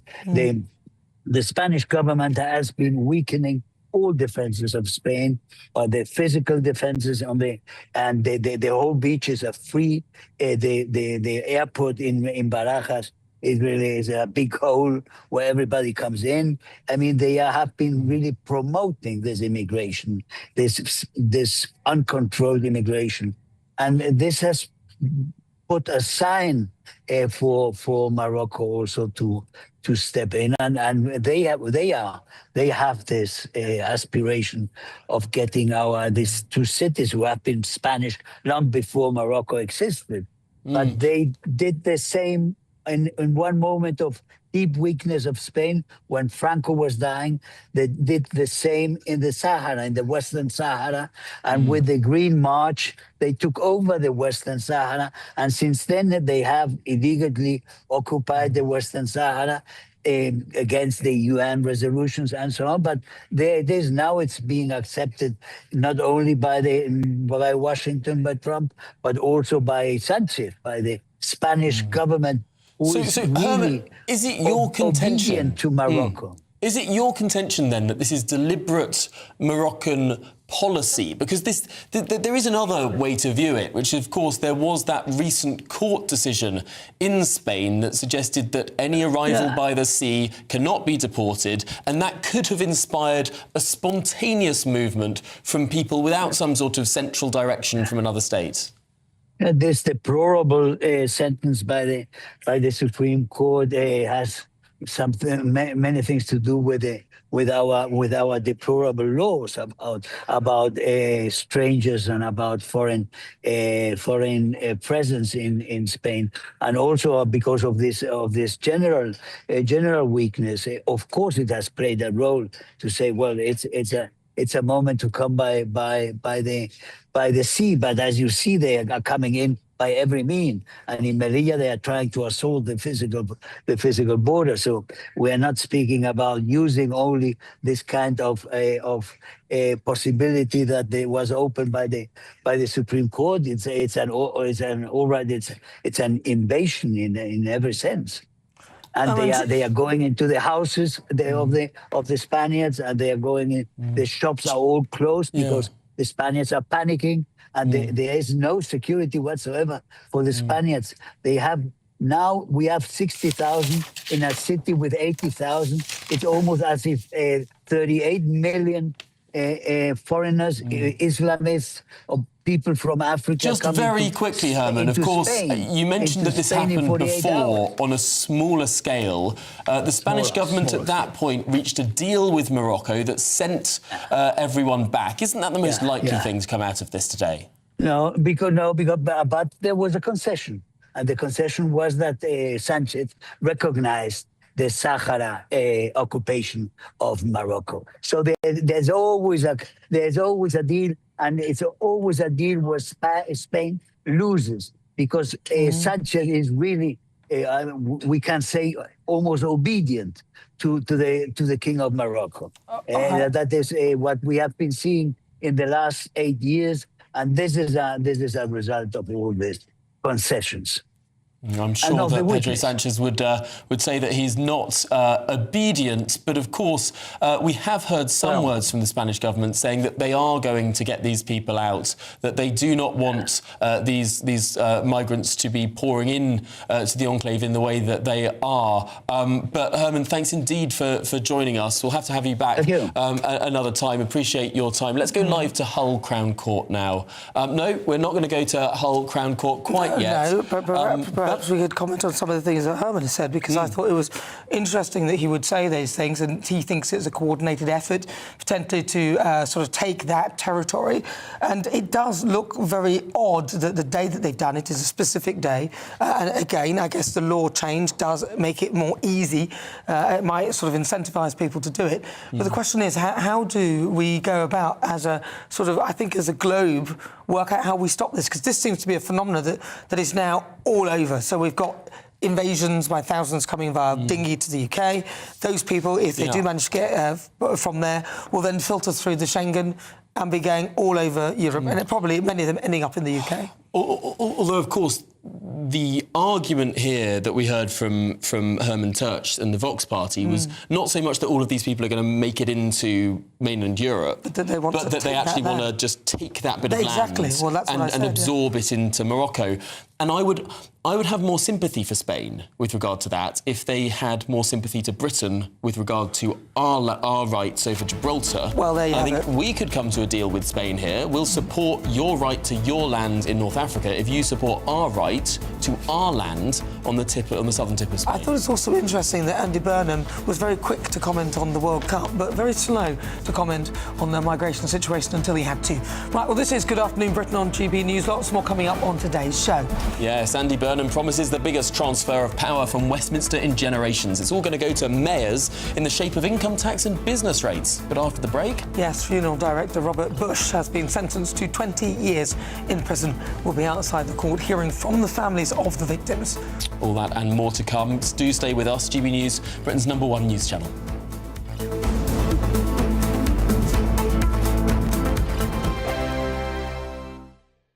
Exciting news. Every Friday, my Patrick Christie's Tonight show is going to have a twist to it. We're welcoming some special guests. You. That's right, on Fridays I'm going to be doing my show in front of a live studio audience because this show is about you and what you have to say. It's going to be the same big debates, same big topics, same big opinions. But every Friday night at 9 p.m, you are invited to come on down to Patrick Christie's Tonight to be a part of the action.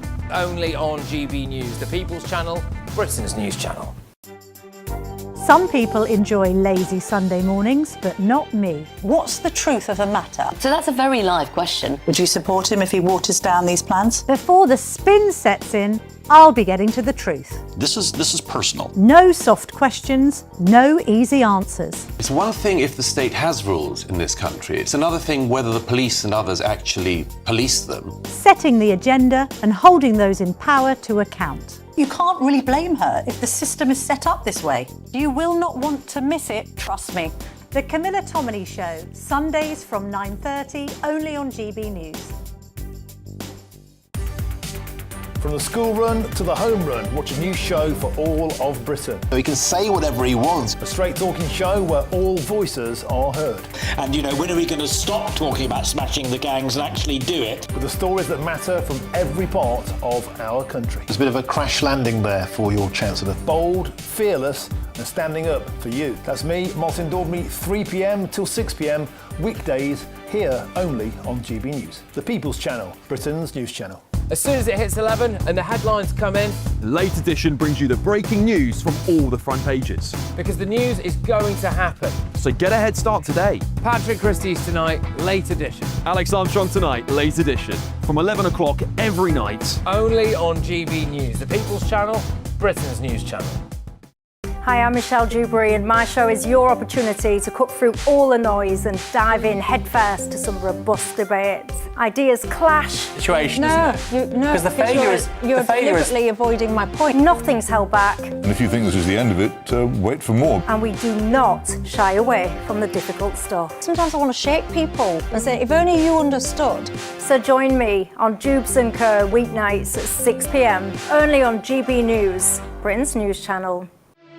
Here at GB News, we made a promise to tell your stories. And on the 6th of August, we're marking 5 years of doing exactly that. Celebrate with us by having your say. Join in the debates live on TV and radio.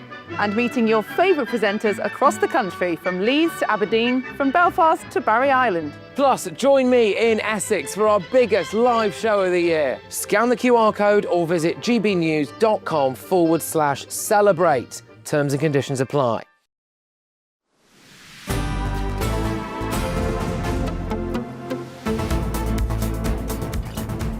Good afternoon, Britain. It's 28 minutes past 1. Now, the major oil company, BP, says that it's selling its British North Sea business after 60 years of production. The energy giant said that the decision comes as part of its strategy to cut costs due to Labour's high windfall tax and net zero policies, despite the Prime Minister Andy Burnham suggesting restarting drilling in the area. Well, joining us now is the head of policy at the Global Warming Policy Foundation, Harry Wilkinson. Harry, this is a pretty stark reminder that things are not well in the North Sea. Well, I think it shouldn't surprise us, but it is nonetheless very disappointing. We've had a tax regime where we charge people who are operating in the North Sea the highest taxes out of any industry, and we've had this ban on drilling new areas for a long time now. It was actually Rishi Sunak's government that said we should open up drilling in Jackdaw and Rosebank. That was then challenged legally. Ed Miliband then sat on that for years. Now we hear Andy Burnham's talking about potentially allowing that to go ahead. But really, we've had no real progress, and it's been casting a dark shadow over the industry. And of course, now we see BP leaving, and that is a mark of just entirely the wrong signals being sent by government, who have been so dedicated to net zero. Their message has been there isn't a place for oil and gas. Their message has been we're just going to import the oil and gas that we do need from other countries. And so that they shouldn't be surprised if companies say, you don't want us and we're not going to be here. Could the government look at that and think, OK, well, we'll buy that and own it and have a state-owned oil and gas business in the North Sea?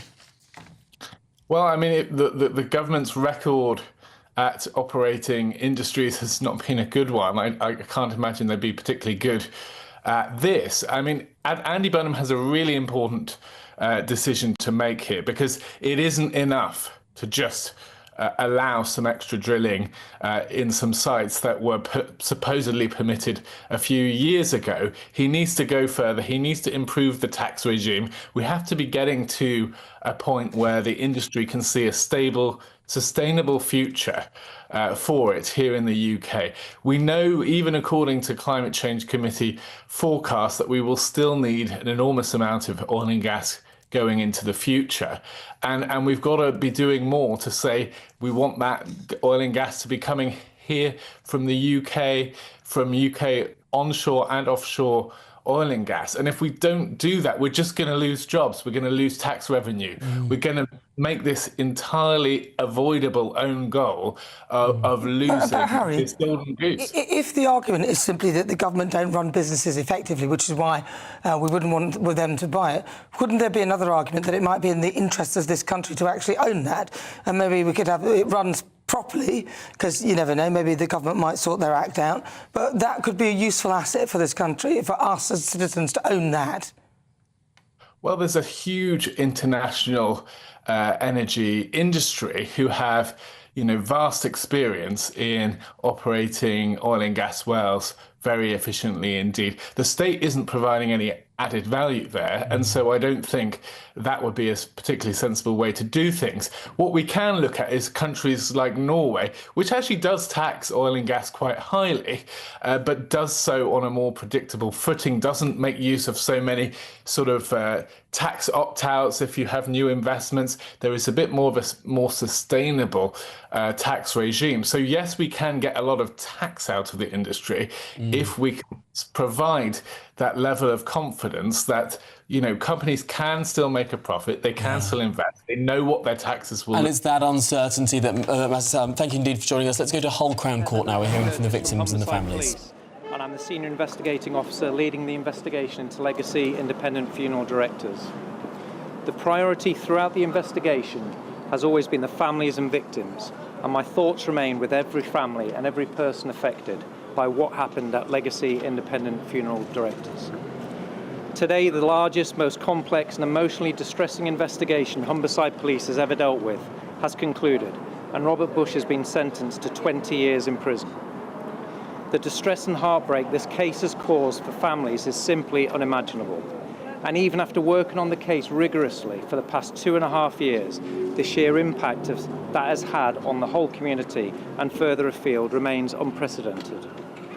The investigation has been extraordinary in terms of complexity, scale and public impact, which has extended far beyond the evidential process.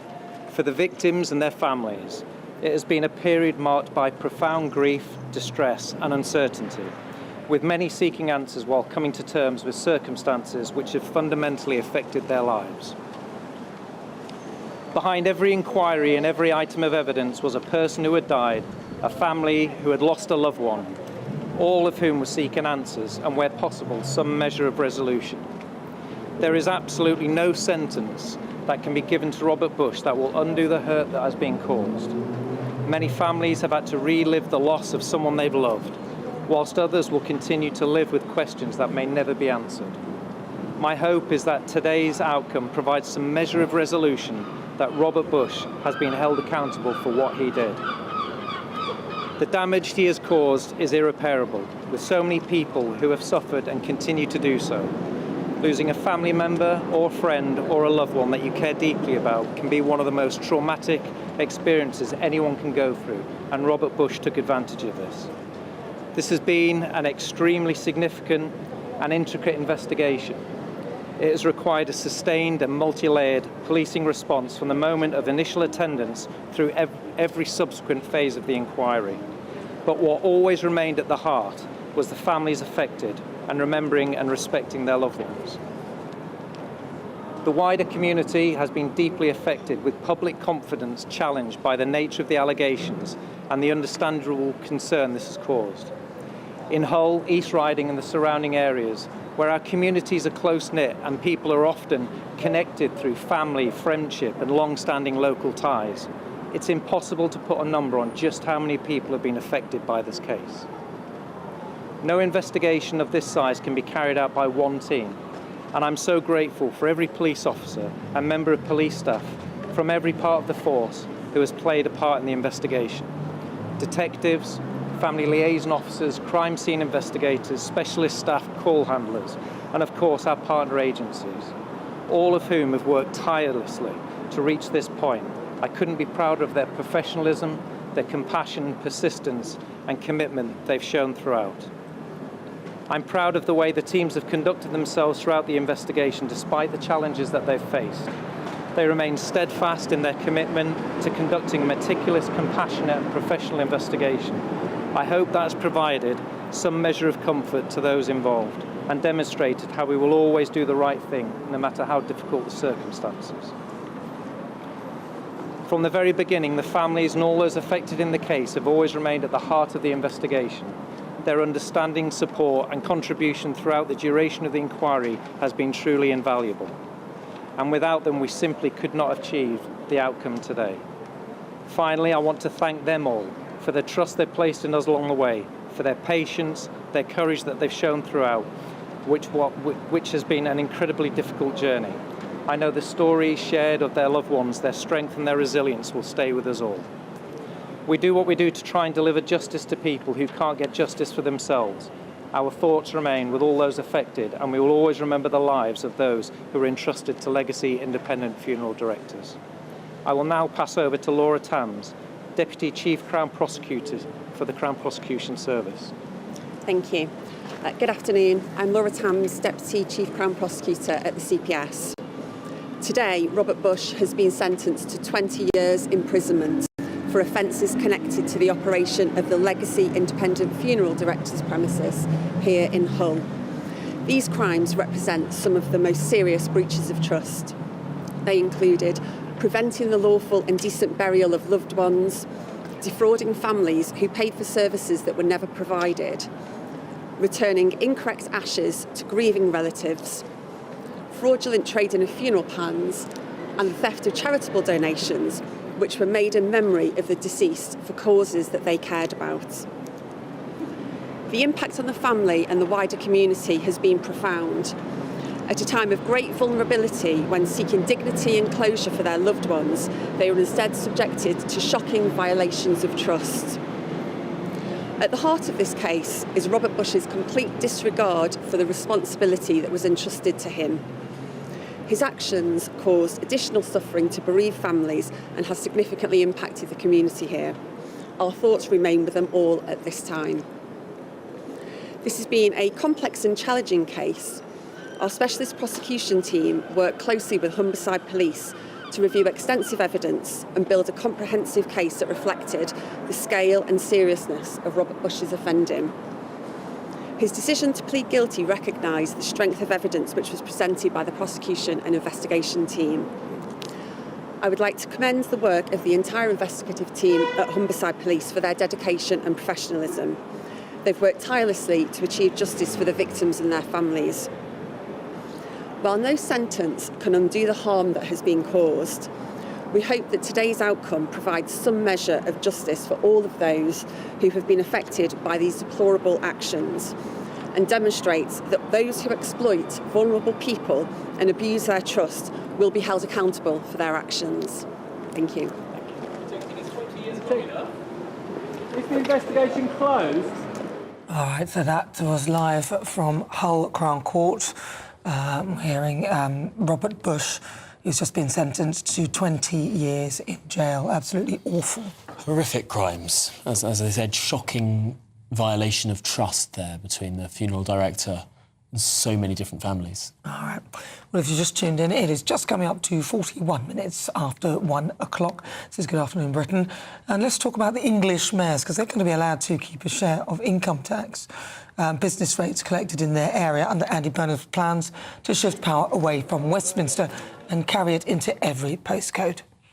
Yes, in this different story, mayors and strategic authorities would also gain greater control over housing and transport, with more details to be announced in the autumn budget. So will giving regions more control drive growth or create a postcode lottery? Well, GB News' political correspondent Olivia Utley joins us in the studio. Olivia, so he said growth in every postcode.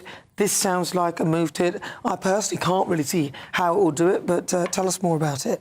Well, this is an area where Andy Burnham feels very comfortable talking. We know that one of his major plans for government is more devolution all over the country. And one way that he's planning on doing that is by allowing regional mayors in all parts of England to spend money that they get in the form of income tax and in the form of business rates, a chunk of income tax and all of business rate income on their own cities, so invest it back into their own cities and areas. Now, he's not promising any new money, so this isn't something which we will expect to be budgeted in the autumn, but it is a big promise. He's billing it as the biggest shift of power away from Westminster in a generation.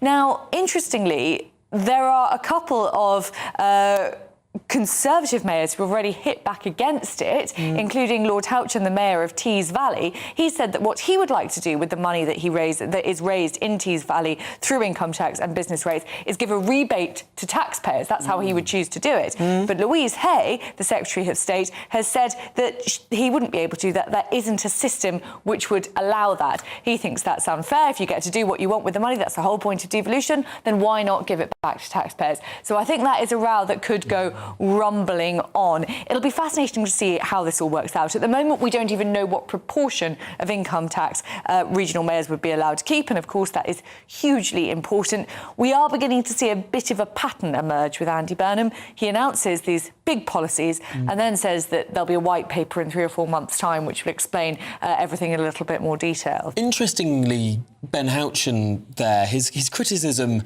isn't against the sort of direction of the policy. It's that, he won't be able to do what he wants with the money afterwards. It does seem like there is a bit of a sort of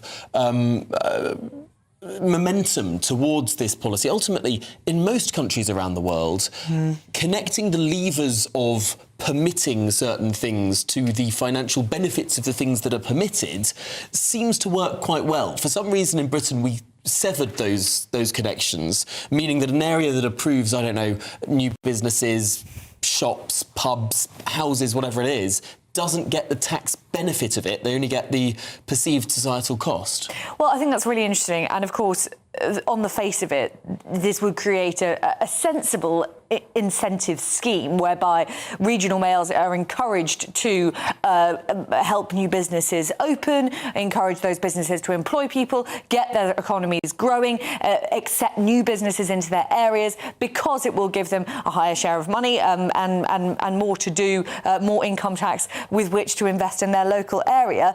There is a worry that... Sorry, Olivia, we're going to have to interrupt you. We're going to go back to live Hull Crown Court now. We're hearing from families and victims.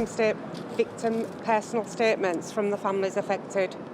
These testimonies serve as a stark reminder of the heinous and egregious acts committed by a funeral director who acted with complete impunity for far too long. Mr. Bush did not make a mistake. His acts were deliberate. His own barrister said, "The breach of trust is obvious and gross and tainted the memory of every person." It underscores a funeral industry that is currently in desperate need of strict regulation. We all deserve dignity in death, and this was totally denied to our loved ones. Deep scars remain due to the terrible violations committed against our loved ones. It is agonising to recall a baby denied a proper cremation and left in a paper bag on the floor for nearly 2 years. Equally heartbreaking are many adults denied a dignified resting place, left to decompose on shelves to a point where DNA and dental record testing was necessary for identification. Alongside this profound disrespect, families were stripped of their life savings through fraud, and charities were robbed of donations meant to honour the deceased, our deceased. We now have closure from the court proceedings, but we remind our local MPs that a public inquiry should now be established because he had accumulated with Hull City Council a debt over £50,000. Why? How? The cremation of our loved ones in other cities, unbeknown to the deceased and to the deceased family. Why? The lack of transparency surrounding payments made by the DWP to pay legacy for funerals. Also, the Registrar's Office not seeking relevant paperwork known as Part C. Please sign our petition to demand the urgent introduction of statutory legislation for the funeral sector, calling an end to industry delays and the voluntary, ineffective UK funeral director codes. The current reliance on weak codes of conduct completely fails to protect vulnerable families during their time of deepest grief and vulnerability. Current arranged inspections also need to be changed to unannounced inspections. The petition urges the public to demand that the government step in and hold the funeral directors to the highest possible legal standards as soon as possible. Now it is time for us to grieve, reflect and repair. Together we have leaned on one another throughout this painful journey. That support continues.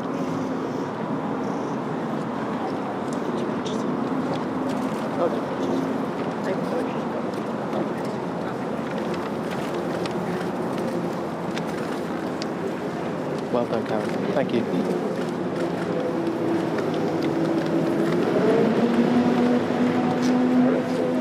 We are now hearing live from Crown Court with the victims of Robert Bush from their families. He's been in jail for 20 years and they're actually holding placards out with a QR code that says regulate our funeral industry.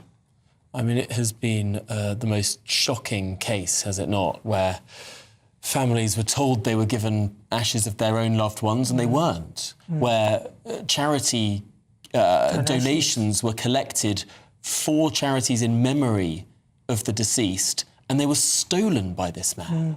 I mean, just the most horrific crime. But also the way he neglected the bodies.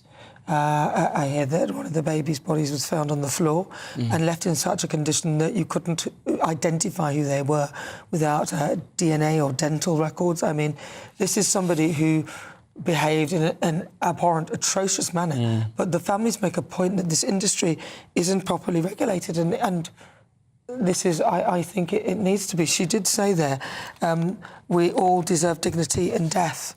And I think those are very poignant words. She's absolutely right. They are, although mercifully these sorts of crises are rare. This man has been brought to justice.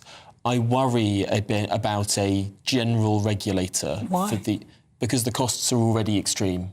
Families already go through very, very high costs to bury their loved ones. Well, I think that's actually an argument for it. Families are paying a fortune. Would we be paying for a regulator? A regulation is like a tax. It acts like a tax on a business. I do not see how things get better with a general regulation of the industry. I think things get more expensive with a general regulation. I think it'll be a small price that people will pay in addition to what they pay for funerals. I think it's very important that this industry is regulated. You cannot have... There may well have been more Robert Bushes about, but we'll never know because, you know, he kind of got found out, but there may be others behaving in a way that isn't acceptable. I don't know this, but what I'm saying is... this looks like a very unique case. Well, I think it should be regulated because we don't know. And you would never expect anything like this to be going on. You would think that all funeral directors are respecting those who are deceased, but I think it is important the industry is regulated. Well, ultimately, there are forms of regulation that exist. They don't have to be government regulation. There are industry associations, there are community understandings, there are businesses that are long-standing. Some funeral directors, of course, have been operating, well, for more than 100 years. Well, he'd been operating for a very long time too. I think that I don't think it would harm the industry to have a sort of central regulator, although we look at some of our regulators like Ofwat and all the others who don't really seem to be doing a good job at all. So again, there is that aspect of it. I wouldn't necessarily trust that just because someone from the government is in charge, it means it's any better. It's not. Well, there needs to be, I feel, some sort of central port where this business is regulated, and I agree with those who have been affected by this, that there needs to be some sort of standardised mechanism that can ensure that these businesses are operating proficiently and within the law. I mean, ultimately, thank goodness this man has been brought to justice. Yeah. It is the most unique and horrific case, and of course, all of our hearts must go out to the families of the victims there. Well, I suppose the families are the victims themselves. Well, they are. These people needed closure in their lives. Absolutely. And they were robbed of it. They absolutely were. Well, we'll continue to bring you all the latest on this, but as we've been talking about this awful man, Robert Bush, sentenced for 20 years for basically acting in a manner that nobody would anticipate or expect, and I'm glad to say that many funeral directors do not behave in this manner, but it is a concern. And of course, we're only seeing a handful of the families there who've been affected. There were 67 separate offences that were gone through this trial, and it must have been traumatic for many of these families to have to live through and in many cases discover that trauma for the very first time.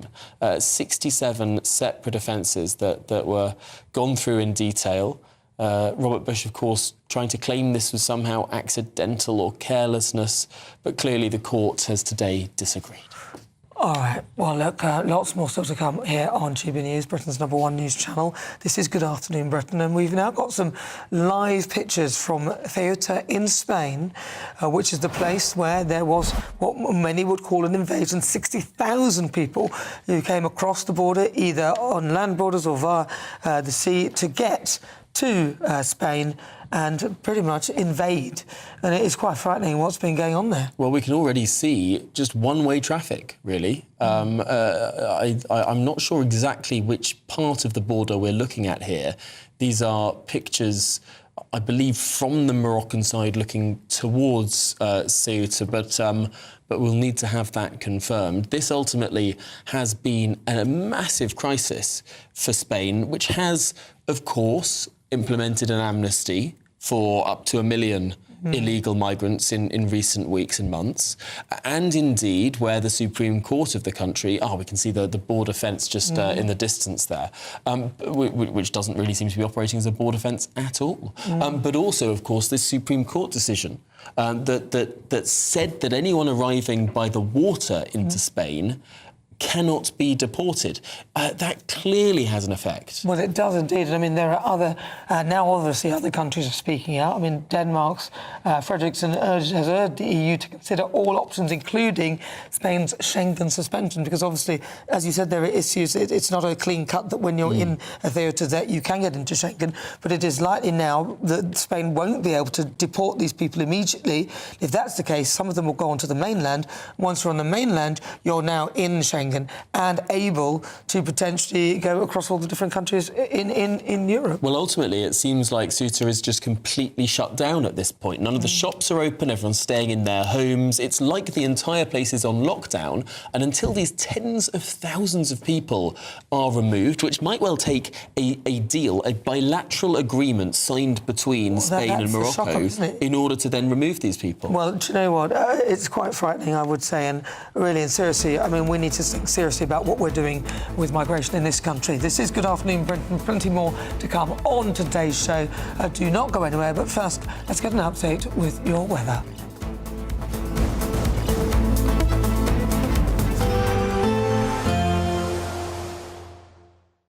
Today, clouds overhead, total zen within. Box Solar sponsors the weather on GB News. Hello, a very good day to you. I'm here with your GB News weather update from the Met Office. There's definitely a fresher feel to things out there for many of us, with some showers in the north, but further south where it's been so very dry this month, it's staying dry for a little while yet, with high pressure extending its way in from the southwest. Lots of sunshine then across central southern parts of England and Wales this afternoon. Cloudier further north, and there will be some outbreaks of showery rain, particularly across Scotland, but also Northern Ireland, some parts of northern England too. Some of the bursts of rain could be a little bit on the heavy side, but there will be some dry weather around. A fresher feel across northern parts. Further south, it is still warm, but temperatures are down a fair few degrees compared to earlier on this week. More fine weather to come through this evening across much of England and Wales. Lots of late sunshine to look forward to. Just a bit more cloud across northern parts of Wales and northern parts of England, with a few outbreaks of rain. Still more cloud across Northern Ireland and much of Scotland, and still some further showery bursts of rain here. And similar as during the daytime, some of them could be a little bit on the heavy side, so do watch out for those. Through the night, we are going to see some of the showers easing, clearing away a little bit. They're going to become a bit more confined to just western parts of Scotland, but a few showers are possible in more eastern parts and across parts of Northern Ireland, Northern England and parts of Wales. Further south, apart from 1 or 2 showers affecting coastal areas of East Anglia, it should be a dry night, but not as warm as it has been recently. That being said, temperatures around London could still hold up in the mid-teens Celsius, but most places feeling a bit fresher than some recent nights. More showers to come across some parts of Scotland, perhaps northern England, and a few places towards the west of England and Wales through tomorrow, but there will be fewer showers than we've seen today across parts of Scotland in particular. Further south and southeast, lots of sunshine yet again, with temperatures similar to today. Today, clouds overhead, total zen within. Boxed Solar sponsors the weather on GB News. It's a great British giveaway Golden Summer Celebration. Your chance to win 2 fantastic prizes. There's an incredible £60,000 in tax-free cash. Plus, you'll also get your hands on a fine gold bar worth over £5,000. For a chance to win £60,000 in tax-free cash and a real gold bar, text GOLD to 63225. One entry costs £2.50 plus 1 standard network rate message, or text BONUS to 63225. 5 entries cost £5 plus 1 standard network rate message. Go to gbnews.com/win. Entry starts at £2.50. Call 0903 686 3232. Calls cost £2.50 plus your network access charge. Or post your name and number to GB22 PO Box 8690 Derby DE1 9TT. UK only. Entrants must be 18 or over. Lines close at 4 p.m. on the 21st of August. This is a network giveaway. Entries will be pulled. Please check the closing time if listening or watching on demand. Do you trust what you're being told? Good, because neither do I. Those are just facts. I'm Alex Armstrong, and on my show, we'll expose the spin. Well, I want to answer that because you didn't let me last time, because you always speak over me. The broken promises. To deny that is denying the truth. And the hypocrisy. We can allow. Stop. We can allow. Politics, policy, parliament.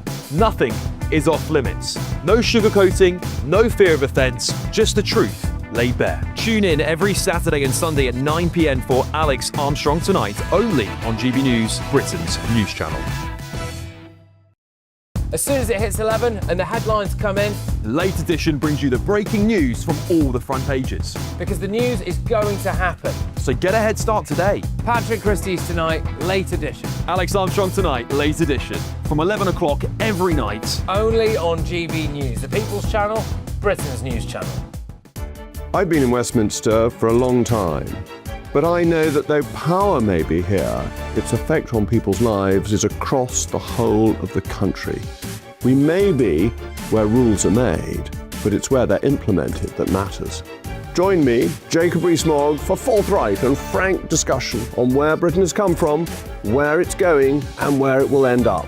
That's State of the Nation, Monday to Thursday, 8 to 9 o'clock. Vox Populi, Vox Dei. From court mornings to warm family brunches. From football to tennis in the car. In the kitchen. GB News Breakfast is there. With the stories you need and the conversations that matter. Anyway, let's talk business. Well, it has been a historic night in British politics. It's astonishing, isn't it? We're here again. To start your day just right. GB News Breakfast. Every morning from 6 a.m. Only on GB News. Britain's news channel.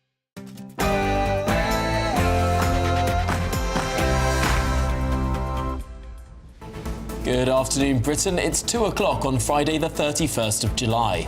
I'm Tom Harwood. And I'm Nana Akua. Now, Europe faces an unprecedented migration emergency as nearly 60,000 people storm Spain's border enclave of Ceuta in just 24 hours. At least 18 are dead. The army has been deployed, and Italy is threatening to suspend free movement with Spain. Meanwhile, funeral director jailed. Yes, Robert Bush has been sent to prison for 20 years after admitting to 67 separate offences. We'll go live to Hull and hear more about the court proceedings. Yes, 48-year-old Robert Bush, known as a crooked funeral director, is now in prison for 20 years. We've been speaking to some of the we're hearing from some of the hundreds of victims that have been impacted by his crimes, and we've been getting first-hand their testimony about the impact that he's had on their lives and what they make of that 20-year sentence. Firefighters are battling a fast-moving Suffolk wildfire for a third day, warning that the blaze remains dynamic and unpredictable. And Andy Burnham promises the biggest transfer of power from Westminster in generations, giving English mayors a share of income tax and business rates for the first time. The court will soon be underway for the result of the Greater Manchester mayoral election. We'll bring you as and when it happens.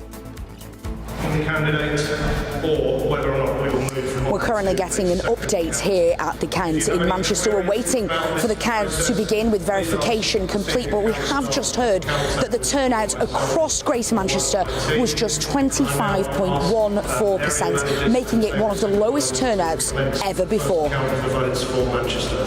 Blimey, just a quarter of voters. Back in London, meanwhile, Sadiq Khan is spending tens of thousands of pounds of taxpayers' cash in recruiting diversity experts to advise the Metropolitan Police.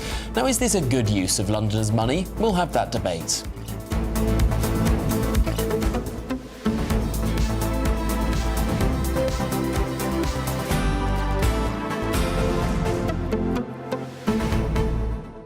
You see, this is the problem I've got with this whole mayoral devolution-y thing, that what they spend that money on, for example, Sadiq Khan spending our money on diversity people and things like that, which I find absolutely ridiculous.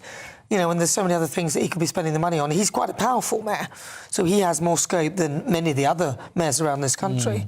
Yeah, but I mean, that's democracy, isn't it? I mean, ultimately... Yeah, but nobody asked him, why is he spending that money on that? Because that's not going to... Because he's a left-wing politician. I mean, but that's the problem. Is that when London has had right-wing mayors as well. But this is the thing, when you give these people this power to spend money as they will, they may have some ideology in their minds, and that's how it goes. But that's democracy. I mean, not necessarily. If it's coming from Westminster, then you know that here's the glorious utility of some sort of more devolved model. I mean, for example, in the United States, there might be a president with whom you disagree, and then mid-term there might be an election on the state level, and you might then get a politician with whom you agree making some other decisions. I mean, for example, when this country was under 13 years of Labour government, from 1997 through to 2010, in 2008 London voted for Boris Johnson. And then there was that layer of Conservative government, separate and distinct from the overarching Labour government that existed. And very often you have this sort of countervailing pendulum swing. When the national government is one way, the mayor-level government can go the other. Yeah, but I mean, the point here is that they've got a lot of power, they'll have a lot of money, and some of them might not be very good at it. You know, they might not be very good at spending money effectively and doing the right thing, or they might be hooked by some political ideology, like diversity or something like that, and taxpayers' money is good going to there, and they have the power to do that. But then you can have that debate, and that mayor might then be defeated. Yeah, but we'll still have to put up with it, like we have to with Sadiq Khan, for years and years and years. I literally don't know who's voting for him. Anyway, send us your thoughts, your comments, gbnews.com/your say, or scan that QR code. But first, your latest news headlines with Tatiana Sanchez.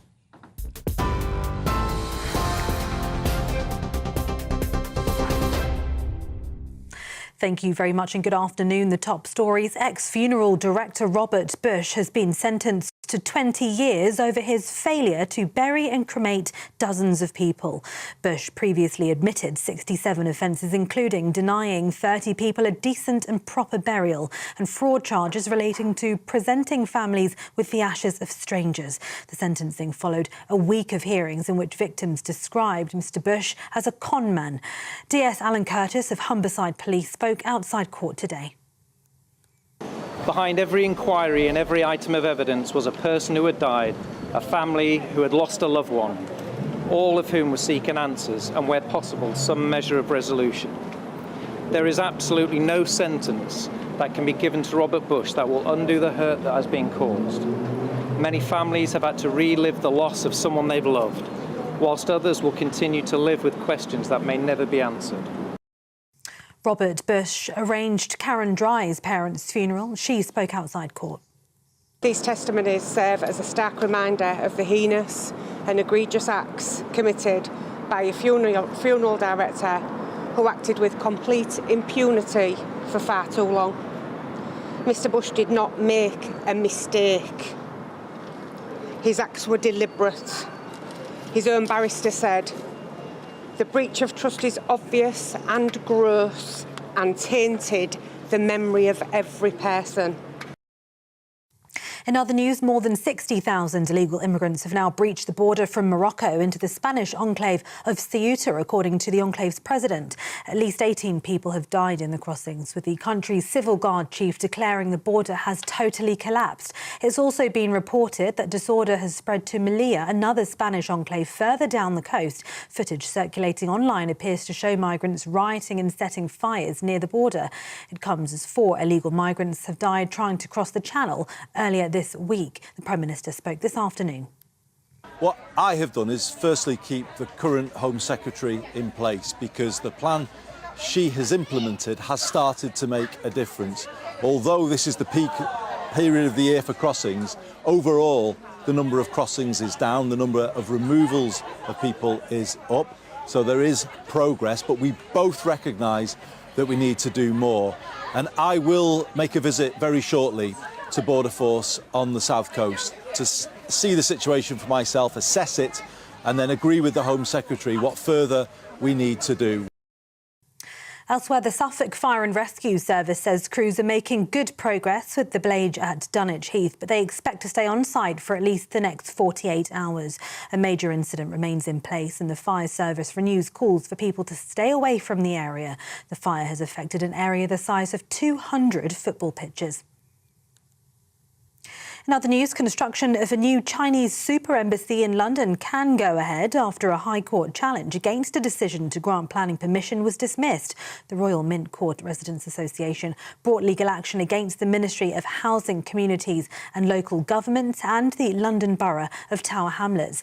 It said the presence of the embassy could lead to terrorist attacks or the repression of protests while being used to enforce draconian Chinese laws in the UK and to target dissidents. The government and the council defended the claim, but 2 judges dismissed the challenge following a hearing at the High Court earlier this month. English mayors will be allowed to keep a share of the taxes collected in their areas, the Prime Minister has announced. Andy Burnham said by letting mayors keep a slice of income tax and business rates, he'll make good on his pledge to take power out of Westminster and carry it into every postcode in the country. Details of the reforms are expected to be announced when Chancellor John Healey presents his first budget in the autumn. The rate of income tax which bill payers face will not change as a direct result of the reforms, according to the government. And the Prime Minister Andy Burnham says Gianni Infantino was the wrong man to lead FIFA after a senior advisor to the president resigned and a third confederation opposed his plan to sell stakes in competitions to private investors. FIFA insists that nobody is selling football amid criticism of its decision to launch a consultation on the proposal, insisting it will continue despite severe backlash. UEFA's 55 member associations said they would not participate in any FIFA tournament until the plan was withdrawn. Those are the latest headlines for now. Here's a look at the finance. Taking the ups and downs in our stride. Stilts Home Lifts sponsors the GB News Finance Report. The pound will buy you $1.35 and 1.17 euros. The price of gold, £3,020 per ounce. FTSE 100's at 10,968 points. GB News Finance Report, brought to you by Stilts Home Lifts.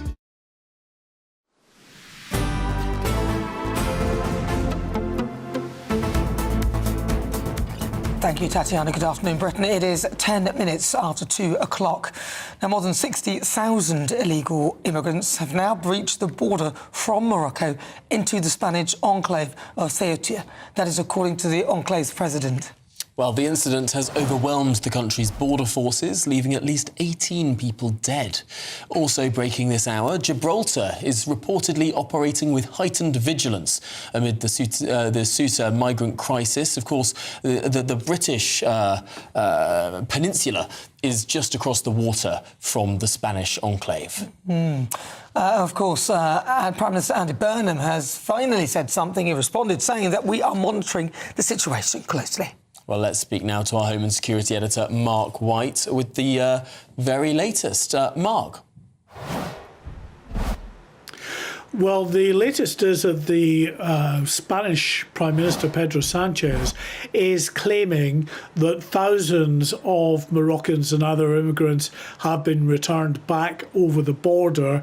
We've not seen as yet any evidence of that. And even if they are returned over the border, what's to stop them coming back again? Because there certainly looks to be a very significant level of orchestration in this. And at some level, it may even involves some officialdom in Morocco. Take a look at these images of lorry loads of migrants heading towards the border with Ceuta, coming up and around a roundabout. And at that roundabout, there are Moroccan police officers who've closed off part of the roundabout, who are waving these lorries, a convoy of lorries with hundreds of migrants on board these lorries, through towards the coast, through towards this enclave of Ceuta. There is another image we want to show you, again just pointing to the orchestrated nature of the migratory flow here, again on another lorry heading, well, you're looking at live images there now, down on the beach in Ceuta, and that looks to me to be more in the way of migrants arriving by the sea. It's clear they've come onto the beach there and they're now running up the beach. So this is similar to what we saw yesterday. In fact, you can see some of them out in the sea there, just wading through the sea, heading towards the beach itself. The border with Morocco is literally just there. The border fence ends at the sea, and you can wave or swim a very short distance round to that beach, which is what many have done. Others have kind of swam a bit longer, a kilometre or three further up, to ensure that they're free of any of the Spanish security services. But it is incredible, as I say, these images, yet more incursions into the European Union here, into Ceuta, more people coming around the rock there in the water and coming up onto the beach, as we saw some just running up the beach there. So this is continuing. It follows those who came across the land border earlier today, and talking again about the orchestration of the way in which this has been handled. We saw the lorries taking them to the border crossings, and then this most incredible image of a Moroccan border guard opening the gate at the border and allowing these migrants to run through in their dozens through the border fence as well. So absolutely, you can see the images there of that. It points to a level of orchestration that's not just involving the criminal gangs, as the Spanish Prime Minister has claimed, but perhaps at least some level of officialdom within the Moroccan government that means that these border guards and police officers are just waving these migrants who are from Morocco, who are from other parts down in sub-Saharan Africa, right through to the border there in Ceuta. It is a crisis that even if Pedro Sanchez is correct that they've managed to put some back over the border again, as you can see, it's so easy. Nothing is stopping them really from coming and breaching those border defences again. Right, thank you very much. Now to some breaking news. The government plans to take urgent action to crack down on rogue funeral operations. One of the police officers said, in the wake of this horrific case, we will now bring forward comprehensive proposals to ensure respect and dignity for the deceased in every setting, including proper regulation of the funeral sector. That's a quote from the Health Secretary, Yvette Cooper, rather than a police officer. She continued, "We're determined to drive out rogue operators of this industry and protect other families from suffering this same heartache." Well, Robert Bush has now been sentenced to 20 years in jail. So now you heard that breaking news there. They will seek potential proper regulation of the funeral industry. Well, let's speak with our reporter, Anna Riley, because, Anna, you've been there at the court today. The families of the victims, well, the families are the victims, I suppose, in so many ways. They've been calling for regulation. They have. They say that that's something crucial that needs to happen in this industry. 48-year-old Robert Bush, the disgraced funeral director, is now going to spend, has been given a term of 20 years in prison, but his crimes spanned over 12 years in his offending. It was only when he went on holiday with his daughter to Arizona, a £3,000 holiday that they were on, and he left temporary staff in place, that his crimes were uncovered, that other people from the funeral industry came into the premises, found in what a state of disarray it was, and then called the police in. Who knows how much longer his offending could have gone on for if that wasn't the case, because of this lack of regulation in the funeral industry.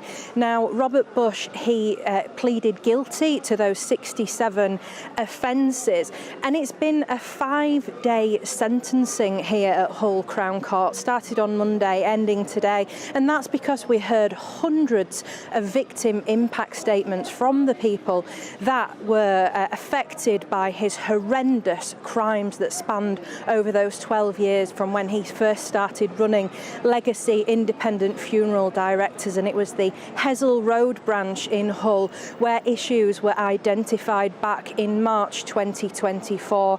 When police entered those premises, they found it in a state of disarray. They found 35 bodies in different states of decomposition in that funeral parlour.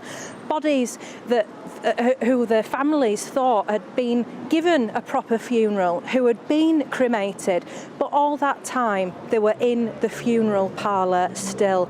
Now, I spoke to Joanne Moody. Her father, Peter, was one of the 35 that were still being held in the funeral parlour. She'd already conducted a funeral for him. They thought they'd put him to rest. She had to hold a second funeral after what had been found. And she says that 20 years is not enough. He should have got more, a lot more. And I'm pretty sure everybody else agrees with me that he should have got a lot more than he got. What was your father's name? Peter Moody. And when you say he was one of the 30, what happened? He died in November 23, and we buried him, well, we thought we buried him, December 23, and then it all came to light. I'm not going to recover from that anytime soon. What's it been like having to have a second funeral for your dad when he was already buried? Really, really hard. We've done all our grieving, we've done all our crying, and we've done all our shouting. And we buried some, I don't even know who we buried.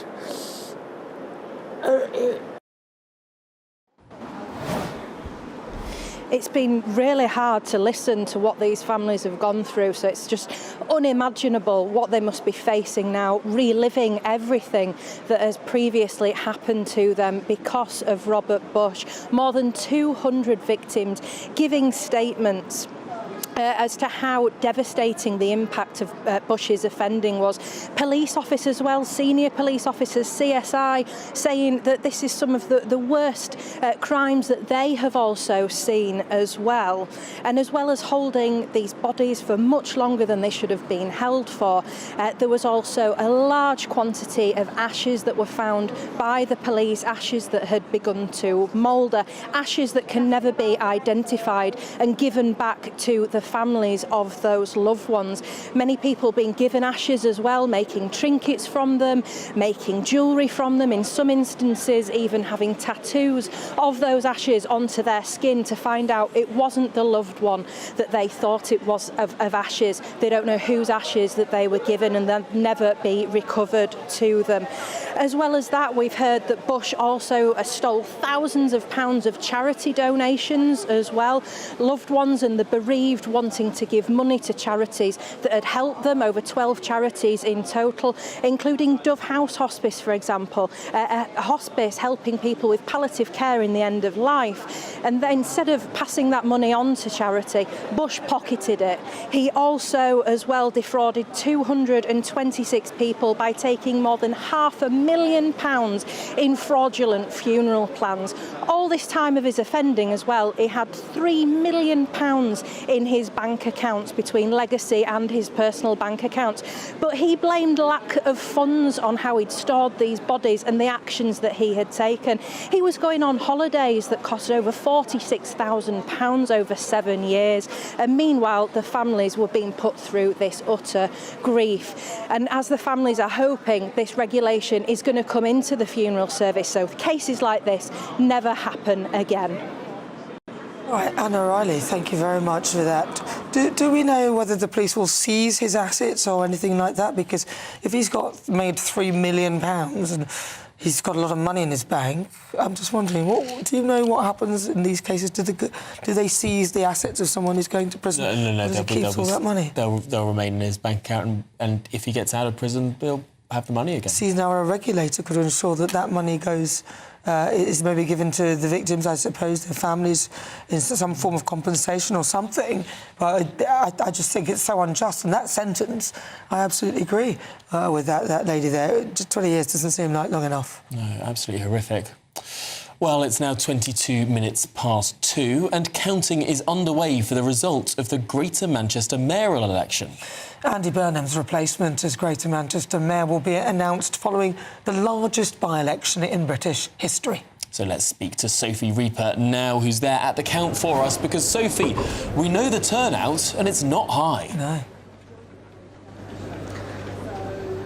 It is not. In fact, it is the worst turnout in the history of the Greater Manchester mayoral election. It is worth saying this is only the fourth one ever, of course, and the other three won in the past by Andy Burnham. This is the first one that our now Prime Minister has not contested. But yes, you're absolutely right, that turnout at just 25.14%. So around 2 million people eligible to vote in the Greater Manchester mayoral election yesterday, and yet just over 500,000 actually went to the polls. Now, you can see here behind us that in Manchester there are 10 counts taking place across the city region today. We're at the one here in Manchester. The count has finally begun, and you may wonder, we thought it was going to start around 9:30 this morning, but in fact, actually, it was the verification process that has taken so long. That may be down to the fact, perhaps, that there's a different voting system that has been used this time. Tom and Nana, of course, we'd all be familiar with general elections and local elections, the ballot paper that would usually be used would be first past the post.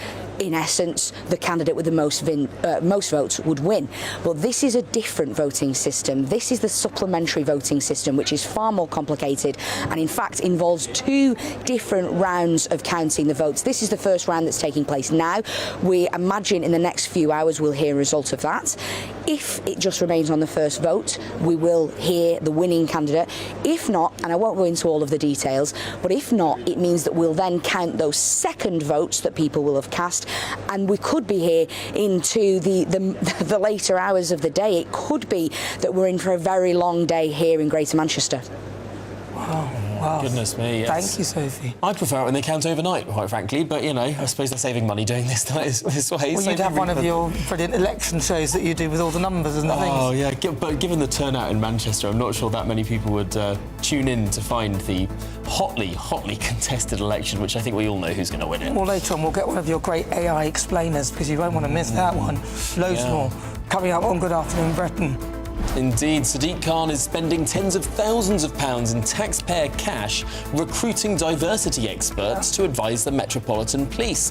Well, is this a good use of Londoners' money? We'll have that debate. But after the break, Andy Burnham promises the biggest transfer of power from Westminster in generations, giving English mayors a share of income and business rates for the very first time. Well, all of that and more to come. You're with GB News, Britain's #1 news channel.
Here at GB News, we made a promise to tell your stories. And on the 6th of August, we're marking 5 years of doing exactly that. Celebrate with us by having your say. Join in the debates live on TV and radio. And meeting your favourite presenters across the country, from Leeds to Aberdeen, from Belfast to Barry Island. Plus, join me in Essex for our biggest live show of the year. Scan the QR code or visit gbnews.com/celebrate. Terms and conditions apply. At the stroke of midnight, the news doesn't stop, and neither do we. Day in, day out. Forget stuffy late night TV shows. We're giving you a front row ticket to the centre of the political universe. Because breaking news doesn't wait for the morning. And neither do we. Join us for one of the most controversial and volatile times of politics in human history. A very big story. Big story over here. You won't get this anywhere else. The Late Show live at midnight, every night. Only on GB News. From the school run to the home run, watch a new show for all of Britain. He can say whatever he wants. A straight talking show where all voices are heard. And, you know, when are we going to stop talking about smashing the gangs and actually do it? With the stories that matter from every part of our country. There's a bit of a crash landing there for your Chancellor. Bold, fearless and standing up for you. That's me, Martin Daubney, 3 p.m. till 6 p.m, weekdays, here only on GB News. The People's Channel, Britain's news channel.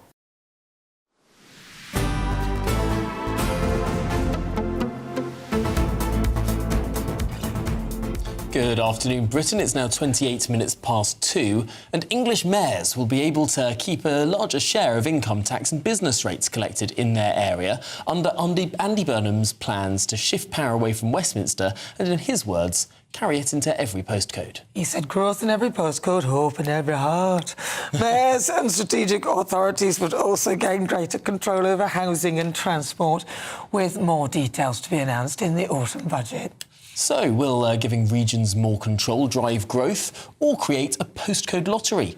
Or indeed, a bit of both? Well, joining us now is Labour Mayor for the East Midlands, Claire Ward. Claire, thanks indeed for joining us. I think there's quite a lot to like in these proposals, but is it not inevitable that some areas, perhaps areas that are poorer, will therefore get less, that there'll be less redistribution? What's the left-wing argument in favour of this? Listen, we've already got areas that simply haven't had enough because the system doesn't work. And regions like mine in the East Midlands have not had the levels of investment that perhaps other regions have, particularly in London and the South East. And what this will do is allow us to keep a share of the income that's generated and to see that income reinvested so that we can generate more and improve the lives of the people I represent in the East Midlands.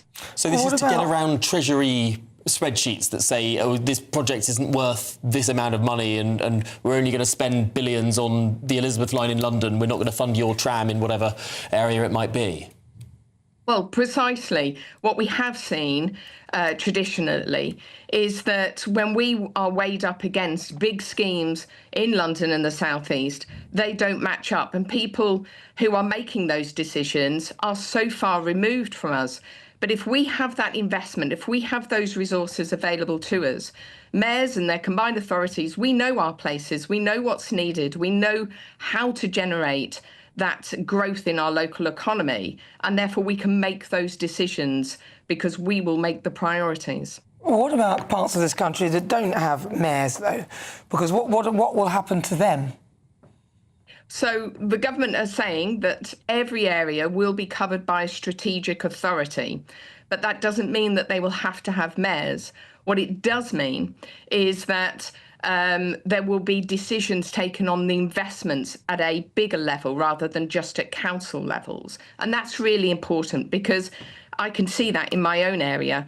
When you've got so many councils all competing against each other, you can't make the big decisions that bring money into it. And, you know, you're showing at the moment some of the footage from Andy's visit to Derby just earlier this week. And why that's important is because we can make decisions that are about supporting businesses to grow the local economy, to get more people employed and to skill up our young people to get those great jobs. We can't do that if we're just relying upon Westminster and Whitehall. It hasn't worked to date. Now, of course, this will be coming out of existing business rates and existing income tax. That means the Treasury is going to get less money, and that money is spent on things like schools and health and out-of-work benefits. I mean, this is going to necessarily divert funding that goes to those national projects into these local ones. So we've got a bit of detail still to work out, and the government has said that the details will be announced in the budget later in the year. But what it will mean is that when we have a share of that income that's raised within our own regions, we can see the growth that we can invest it in. We're actually getting that back. We're using it to invest into our own region, and that will be about growing the local economy. So, for example, I want to see more young people getting great jobs here as we invest into businesses, invest into spending across defence. We have Rolls-Royce in our region, for example, and a lot of their supply chain. We are going to be the home of Step Fusion Energy, which will be developed in North Nottinghamshire. And everything that will require and the construction skills around it. I want young people to have those great jobs, but I need to be able to invest in those skills and have the powers to align those skills to the jobs that are going to be created. So all of this package, what you can call devolution day today, is about giving us more powers, more levers that we can control within the regions. All right, so you won't be spending it on diversity like Sadiq Khan in London, because that seems to be he's spending some of his budget on that. Well, I've already talked about some of the things I want to be able to invest that money into. I know, for example, that with lots of small towns and communities, the high streets are really struggling. And if we can make those more vibrant, if we can improve transport in a region that has 2 cities but lots of small towns and communities, it's a real struggle for people to be able to move around them on public transport. So again, transport could be an option. It could be big projects like extensions to trams. We've got a tram already in Nottingham. So I'm ambitious for our region, but I need those resources to be able to invest. Well, absolutely fascinating. Claire Ward, thanks indeed for joining us, Labour Mayor for the East Midlands, one of those newer combined authorities. I don't dislike the idea, but what I just get worried that there'll be sort of too many layers of power before something's actually done. So it'll end up being quite obstructive rather than a good positive sign. But if they make good decisions for the local area, then it's not necessarily a bad idea. But you made a good point, that when they're doing that, they are taking funds from other projects from national government. And where will the government get the money for those? Although the experience from France shows us that when local governments do local projects, like a local tram, they spend much more wisely than national government spending money. I mean, like HS2 is a disaster, but there's no cost control because they're dealing in billions rather than millions. And when you're closer to the project and you know that you've got to deliver this because you're democratically accountable for it, and indeed you don't have loads and loads of money to overspend, you've got a limited budget, you tend to deliver things more on cost. But still back to your point, where will they get the money for where the money's taken from? The government will have to fill that hole. Yeah. Well, this is good. Let's hope we have some growth. This is Good Afternoon Britain on GB News. Lots more still to come. Yes, Sadiq Khan is spending... Sir Sadiq Khan, or is he Lord Khan? Which one is he now? He's Lord, Sir Lord. Sadiq Khan is spending tens of thousands of pounds in taxpayer cash, recruiting diversity experts to advise the Met. This was the worry that I have with this money. Is this a good use of Londoners' money? We'll debate that. But first, your latest news headlines.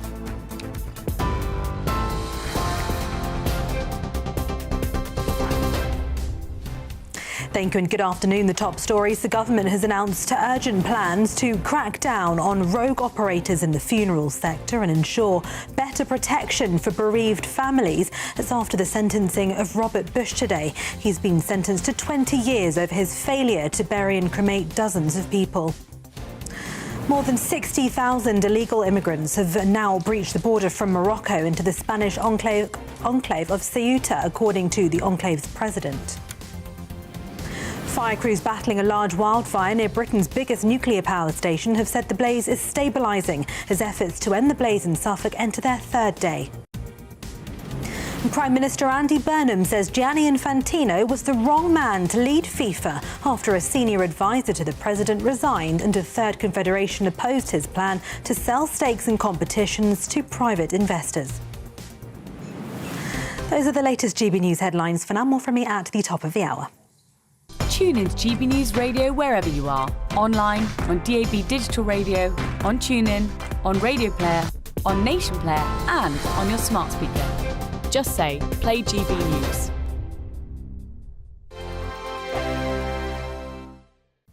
Hello, a very good day to you. I'm here with your GB News weather update from the Met Office.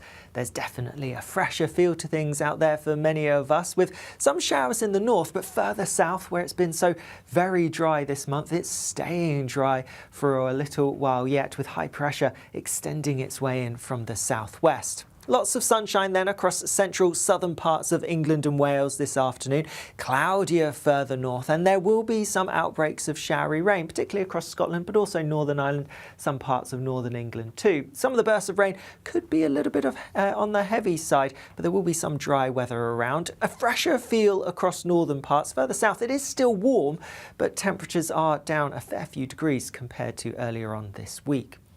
More fine weather to come through this evening across much of England and Wales. Lots of late sunshine to look forward to. Just a bit more cloud across northern parts of Wales and northern parts of England with a few outbreaks of rain. Still more cloud across Northern Ireland and much of Scotland, and still some further showery bursts of rain here. And similar as during the daytime, some of them could be a little bit on the heavy side, so do watch out for those. Through the night, we are going to see some of the showers easing, clearing away a little bit. They're going to become a bit more confined to just western parts of Scotland, but a few showers are possible in more eastern parts and across parts of Northern Ireland, Northern England and parts of Wales. Further south, apart from 1 or 2 showers affecting coastal areas of East Anglia, it should be a dry night, but not as warm as it has been recently. That being said, temperatures around London could still hold up in the mid-teens Celsius, but most places feeling a bit fresher than some recent nights.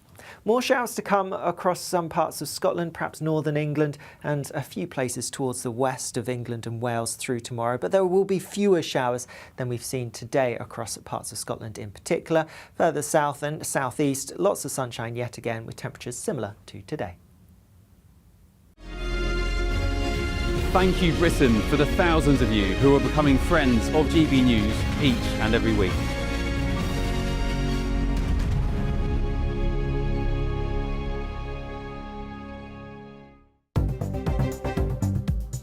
Good afternoon, this is the latest AI travel news from GBNews.com. The M25 clockwise between junctions 5 and 6 near Sevenoaks has a collision and a stranded vehicle causing obstruction. The M5 southbound between junctions 7 and 8 is slow following a collision. In Scotland, the A9 southbound at Burnham is closed in both directions due to a collision.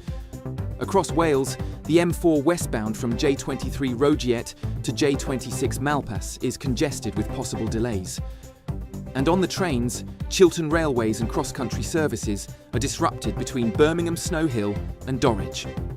For more travel news, go to gbnews.com.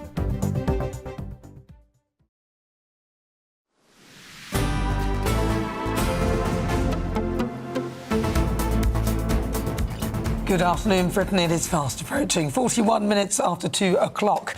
Sir Sadiq Khan is recruiting 3 new members to London's policing board at a cost of £45,000 a year to taxpayers. Well, the Mayor's Office for Policing and Crime is looking for senior figures with expertise in equity, not equality, equity. No, equity, that's what it is. That's the problem with it. Me. If it was equality, that might work better. Yeah. But well, OK, equity, diversity and inclusion to help drive lasting cultural change in the Metropolitan Police. Now, the board was created after an independent review into the Metropolitan Police described the force as a boys' club rife with institutional racism, sexism and homophobia. Well, supporters say it's all about rebuilding trust. Critics say taxpayers shouldn't fund diversity advisors. So, should the public be footing this bill? Well, joining us now is Media Campaign Manager at the Taxpayers Alliance, William Yarwood, and the Head of Policy Operations, at the Autonomy Institute, Jack Kellen. Right, well, William Yarwood, let's start with you. What do you make of this new 3-job bonanza? Yeah, well, good afternoon to you both. Thanks for having me on the show. And yeah, this is just more money for taxpayers to be shelling over to more EDI inside of our police forces. I mean, the Met Police has already spent millions on EDI in terms of roles and culture and training over the last few years, racking up millions of pounds in the process. And quite frankly, I think what Londoners really want is more police officers out there on the streets. They want to see things like knife crime. They want to see things like phone theft. They want to see things like shoplifting dealt with rather than, supposed sexism and so on and so forth inside of the Met Police. And every time one of these reports is commissioned, when you commission a report to find, discrimination inside something, it inevitably, of course, is always going to produce the same result. And the answer is always going to be the same: spend more taxpayers' cash on useless EDI roles. So quite frankly, I think this money could be used to a better purpose. And I think if the Met Police and indeed Sadiq Khan had their priorities in order, they'd spend this on frontline policing. All right, William, what do you make of that? Is he right? Jack, but yes. Jack, no worries. sorry, I thought so. I thought it wouldn't make sense for the Taxpayers Alliance to say, yes, Jack, sorry. That's Jack. fine, no worries. Apologies. Look, At the end of the day, it's not a question of supposed sexism in the Met Office, the Met Police even. Look, the case review in 2023 found, as you've said, institutionalised sexism, racism, homophobia within the force. We've had a serving officer found guilty of murdering someone. At the end of the day, this is 0.0035% of the policing budget that Sadiq Khan deals with every year. I think it's really important that there's action put forward to tackle some of these problems in the force. It's a really small amount of money in the grander scheme of policing, and it could be something which can help to build long-term change. Well, how about he sacks the racists, homophobes and people like that out of the force rather than coming up with that, because they're still there, aren't they? So when people say institutional structural racism, they're blaming their racism on an institution or a structure rather than the individuals who are perpetrating it. So I'm just wondering why, surely, just sack the people who are doing those things. I mean, so there were lots of findings as part of the case review. Part of this was also internal forms of racism, sexism and homophobia within the force themselves. And that might be the fact that minority police officers were more likely themselves to be held up within the complaint system in the police too. Or that hiring some of these people with those characteristics, which is really important for making progress on the forms of security and safety on the streets that people are really interested in, that action needs to be taken there too. So I think we have to see this as a much wider range of things, as well as tackling issues within police officers themselves, but also for serving police officers too. And I think that's why actually we take this broader picture. At the end of the day, this is a board which will have a really important job, lead on to a really important review. I think, look, ultimately within the grand scheme of the policing budget, it's actually a fairly proportionate amount of money. William, what do you make of the argument then that there are certain communities that trust the police less than the majority communities? Minority communities tend to have, or at least certain ones, tend to have a much greater scepticism of the utility of police. And to that end, could it not be an advantage to have some jobs within the police force which are about understanding how that community feels and the best way to approach it? I understand what you're saying, Tom, but no, I'm afraid I don't agree. I mean, more and more money seems to be going into EDI across not just the police, but indeed the public sector. And even the so-called institutional sexism, racism never seems to be getting any better. In many cases, for many on the supposed left, it seems to be getting worse, which in the end means they demand more money from taxpayers to fund schemes like this. And also, when in reality they talk about this board being set up, is this really going to solve anything, or is it just going to be another taxpayer-funded talking shop? I have a feeling that many taxpayers, and indeed many Londoners, are going to be thinking that they're going to be essentially footing the bill for a talking shop board full of people who really shouldn't be there in the first place, and that their money could be better used putting towards frontline policing, as I said earlier, stopping shoplifting, catching criminals, and doing things that Londoners desperately want doing with their city. I think most would agree with that. I think a lot of that EDI is a waste of money. All right, Will Yarwood, thank you very much, and also Jack Kelman, thank you. Well, Sadiq Khan, in response, has said, "I'm determined to push through the changes needed so that the Met becomes a service that has the trust and confidence of all Londoners. The London Policing Board will help drive the necessary reforms to ensure that all Londoners have the representative, fair and effective police service they deserve." All right, well, I won't say anything after that. I'll keep my mouth shut. This is Good Afternoon Britain on GB News. Lots more coming up on today's show. Yes, it's another one. Another AI model has escaped its testing environment and hacked into not one, not two, but 3 companies after being mistakenly given internet access. Tom will explain how all this happens on his whiteboard. But first, if you're in search of some holiday sun, here's the forecast for some of the top European holiday destinations.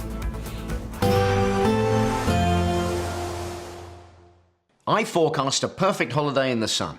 Weather looking good then? For sure, and no worries about our travel insurance. All Clear Travel Insurance sponsors GB News Travel Destinations forecast.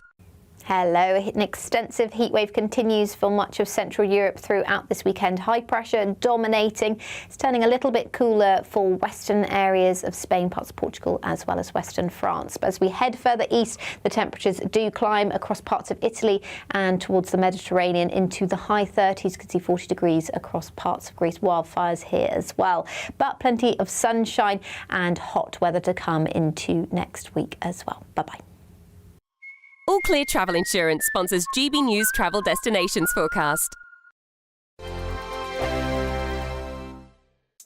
Nana Akua, weekends from 3 p.m. This is really exciting. We've got 1 million people living with dementia in this country, and about 65%, 70% of them have Alzheimer's disease. This is a condition where a protein called amyloid beta builds up in plaques within the brain and interferes with the connection of nerve cells. It's a cruel disease, as I know you're aware. It robs families of the relative that they once loved, the personality that they knew, and it's the leading cause of death in this country. So numbers are only increasing as the aging population grows. But here we have in phase 3 clinical trials, which is the last stage of trials before a regulatory body approves it for use, which appears to clear some of these plaques within a few weeks. Now that's really exciting. GB News, the People's Channel. Britain's newsroom, weekday mornings from 9:30. What does this kind of day mean to you, kind of coming and doing this every year? Well, I feel that I'm doing this for my wife, because she used to sell poppies properly, really, and I used to help her for 20 odd years. And I feel like I'm doing it for her, really. But it is nice to think that everybody appreciate what we did for being in the forces. But tell me about your service, because you got sent out to the Far East, didn't you? Yes. I just got engaged because I didn't think I was going to get called up, but then I did. In your jacket here, you've got one medal for national service and one for that Hong Kong medal for that. To be honest, I was 18 years old. And I was very excited about going. It was an adventure to me. The People's Channel. Britain's newsroom. Weekday mornings from 9:30. Weight loss jabs could help children as young as 6 who are living with obesity. When did we start saying living with obesity? Can we not say obese children? Is that not politically correct? Well, delighted to be joined now by Sarah LeBrock, Director of All About Obesity. Sarah, I think a lot of people will feel slightly uneasy about children getting on these jabs, simply because we sort of expect, I don't know, diets to be managed by parents. Yeah, I can totally understand why people would think that. But the point we're not talking about just overweight children here. We're talking about children living with obesity. And interestingly, you say, why do we say living with obesity? It's because they're living with a chronic condition. GB News, the People's Channel.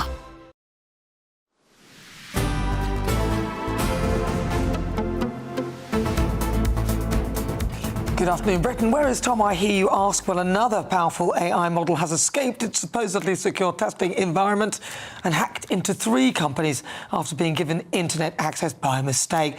Tom, what happened?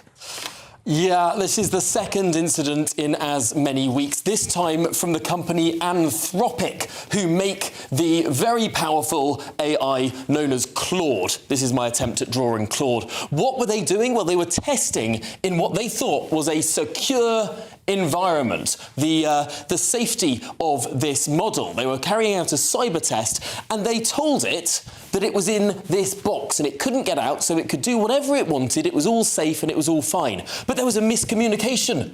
So it wasn't actually in a secure testing environment at all. No, this testing environment was actually connected to the internet. And oh no, there's Claude complete with internet access by mistake. But the thing is, Claude, this very clever AI, didn't know that it was attached to the real internet. It thought it was still in the test. So what did it do in the test? Not 1, not 2, but 3 significant breaches. Firstly, a data breach. This data breach was significant. Number 2, it published malware on a separate website. Now that's basically, it created a virus, put it into a separate website. That was downloaded by real people on the real internet 15 times. And thirdly, it scanned 9,000 different websites and compromised one of those. This AI thought it was all doing this in a test. It thought it wasn't real. When it realised it was on the real internet,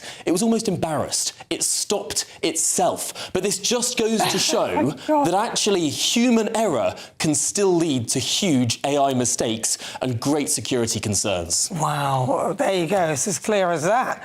Brilliant. That sounds great. So Claude, at least Claude stopped itself. Thank goodness for that. We'll stay with us. Loads more still to come. Thank you so much for watching Good Afternoon Britain. I'm back tomorrow at 3. Saturday and Sunday, be there or be square. But do not go anywhere because Charlie Peters is in for Martin.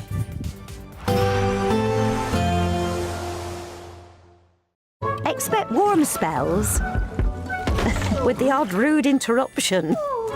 Boxed Boiler sponsors the weather on GB News. Good afternoon. Hello again. It's time for your Met Office weather for GB News. Now, many places, especially in the south, are crying out for some much needed rain, but there's not a lot of that to come as we go into the weekend. There's high pressure to the southwest of us, and that's going to continue to dominate as it extends a little bit further north and eastwards.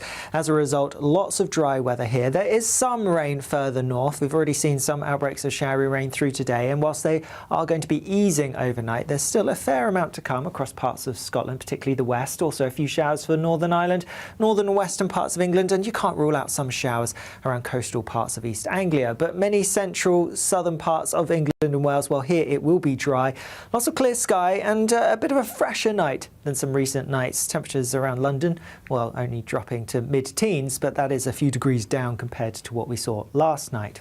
Showery rain then continuing into the morning across much of Scotland. Eastern areas starting the day drier and brighter, but central western parts, yeah, plenty of showery rain, albeit not quite as heavy as the rain that we've seen through today.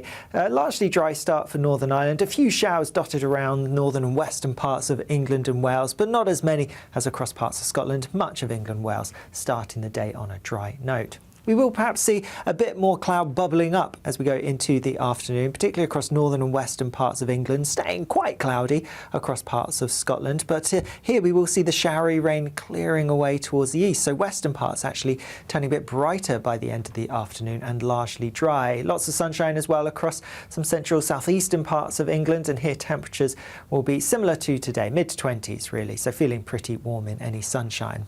Lots of fine weather through the end of the day, a bit more cloud across southern counties and a bit of shower rain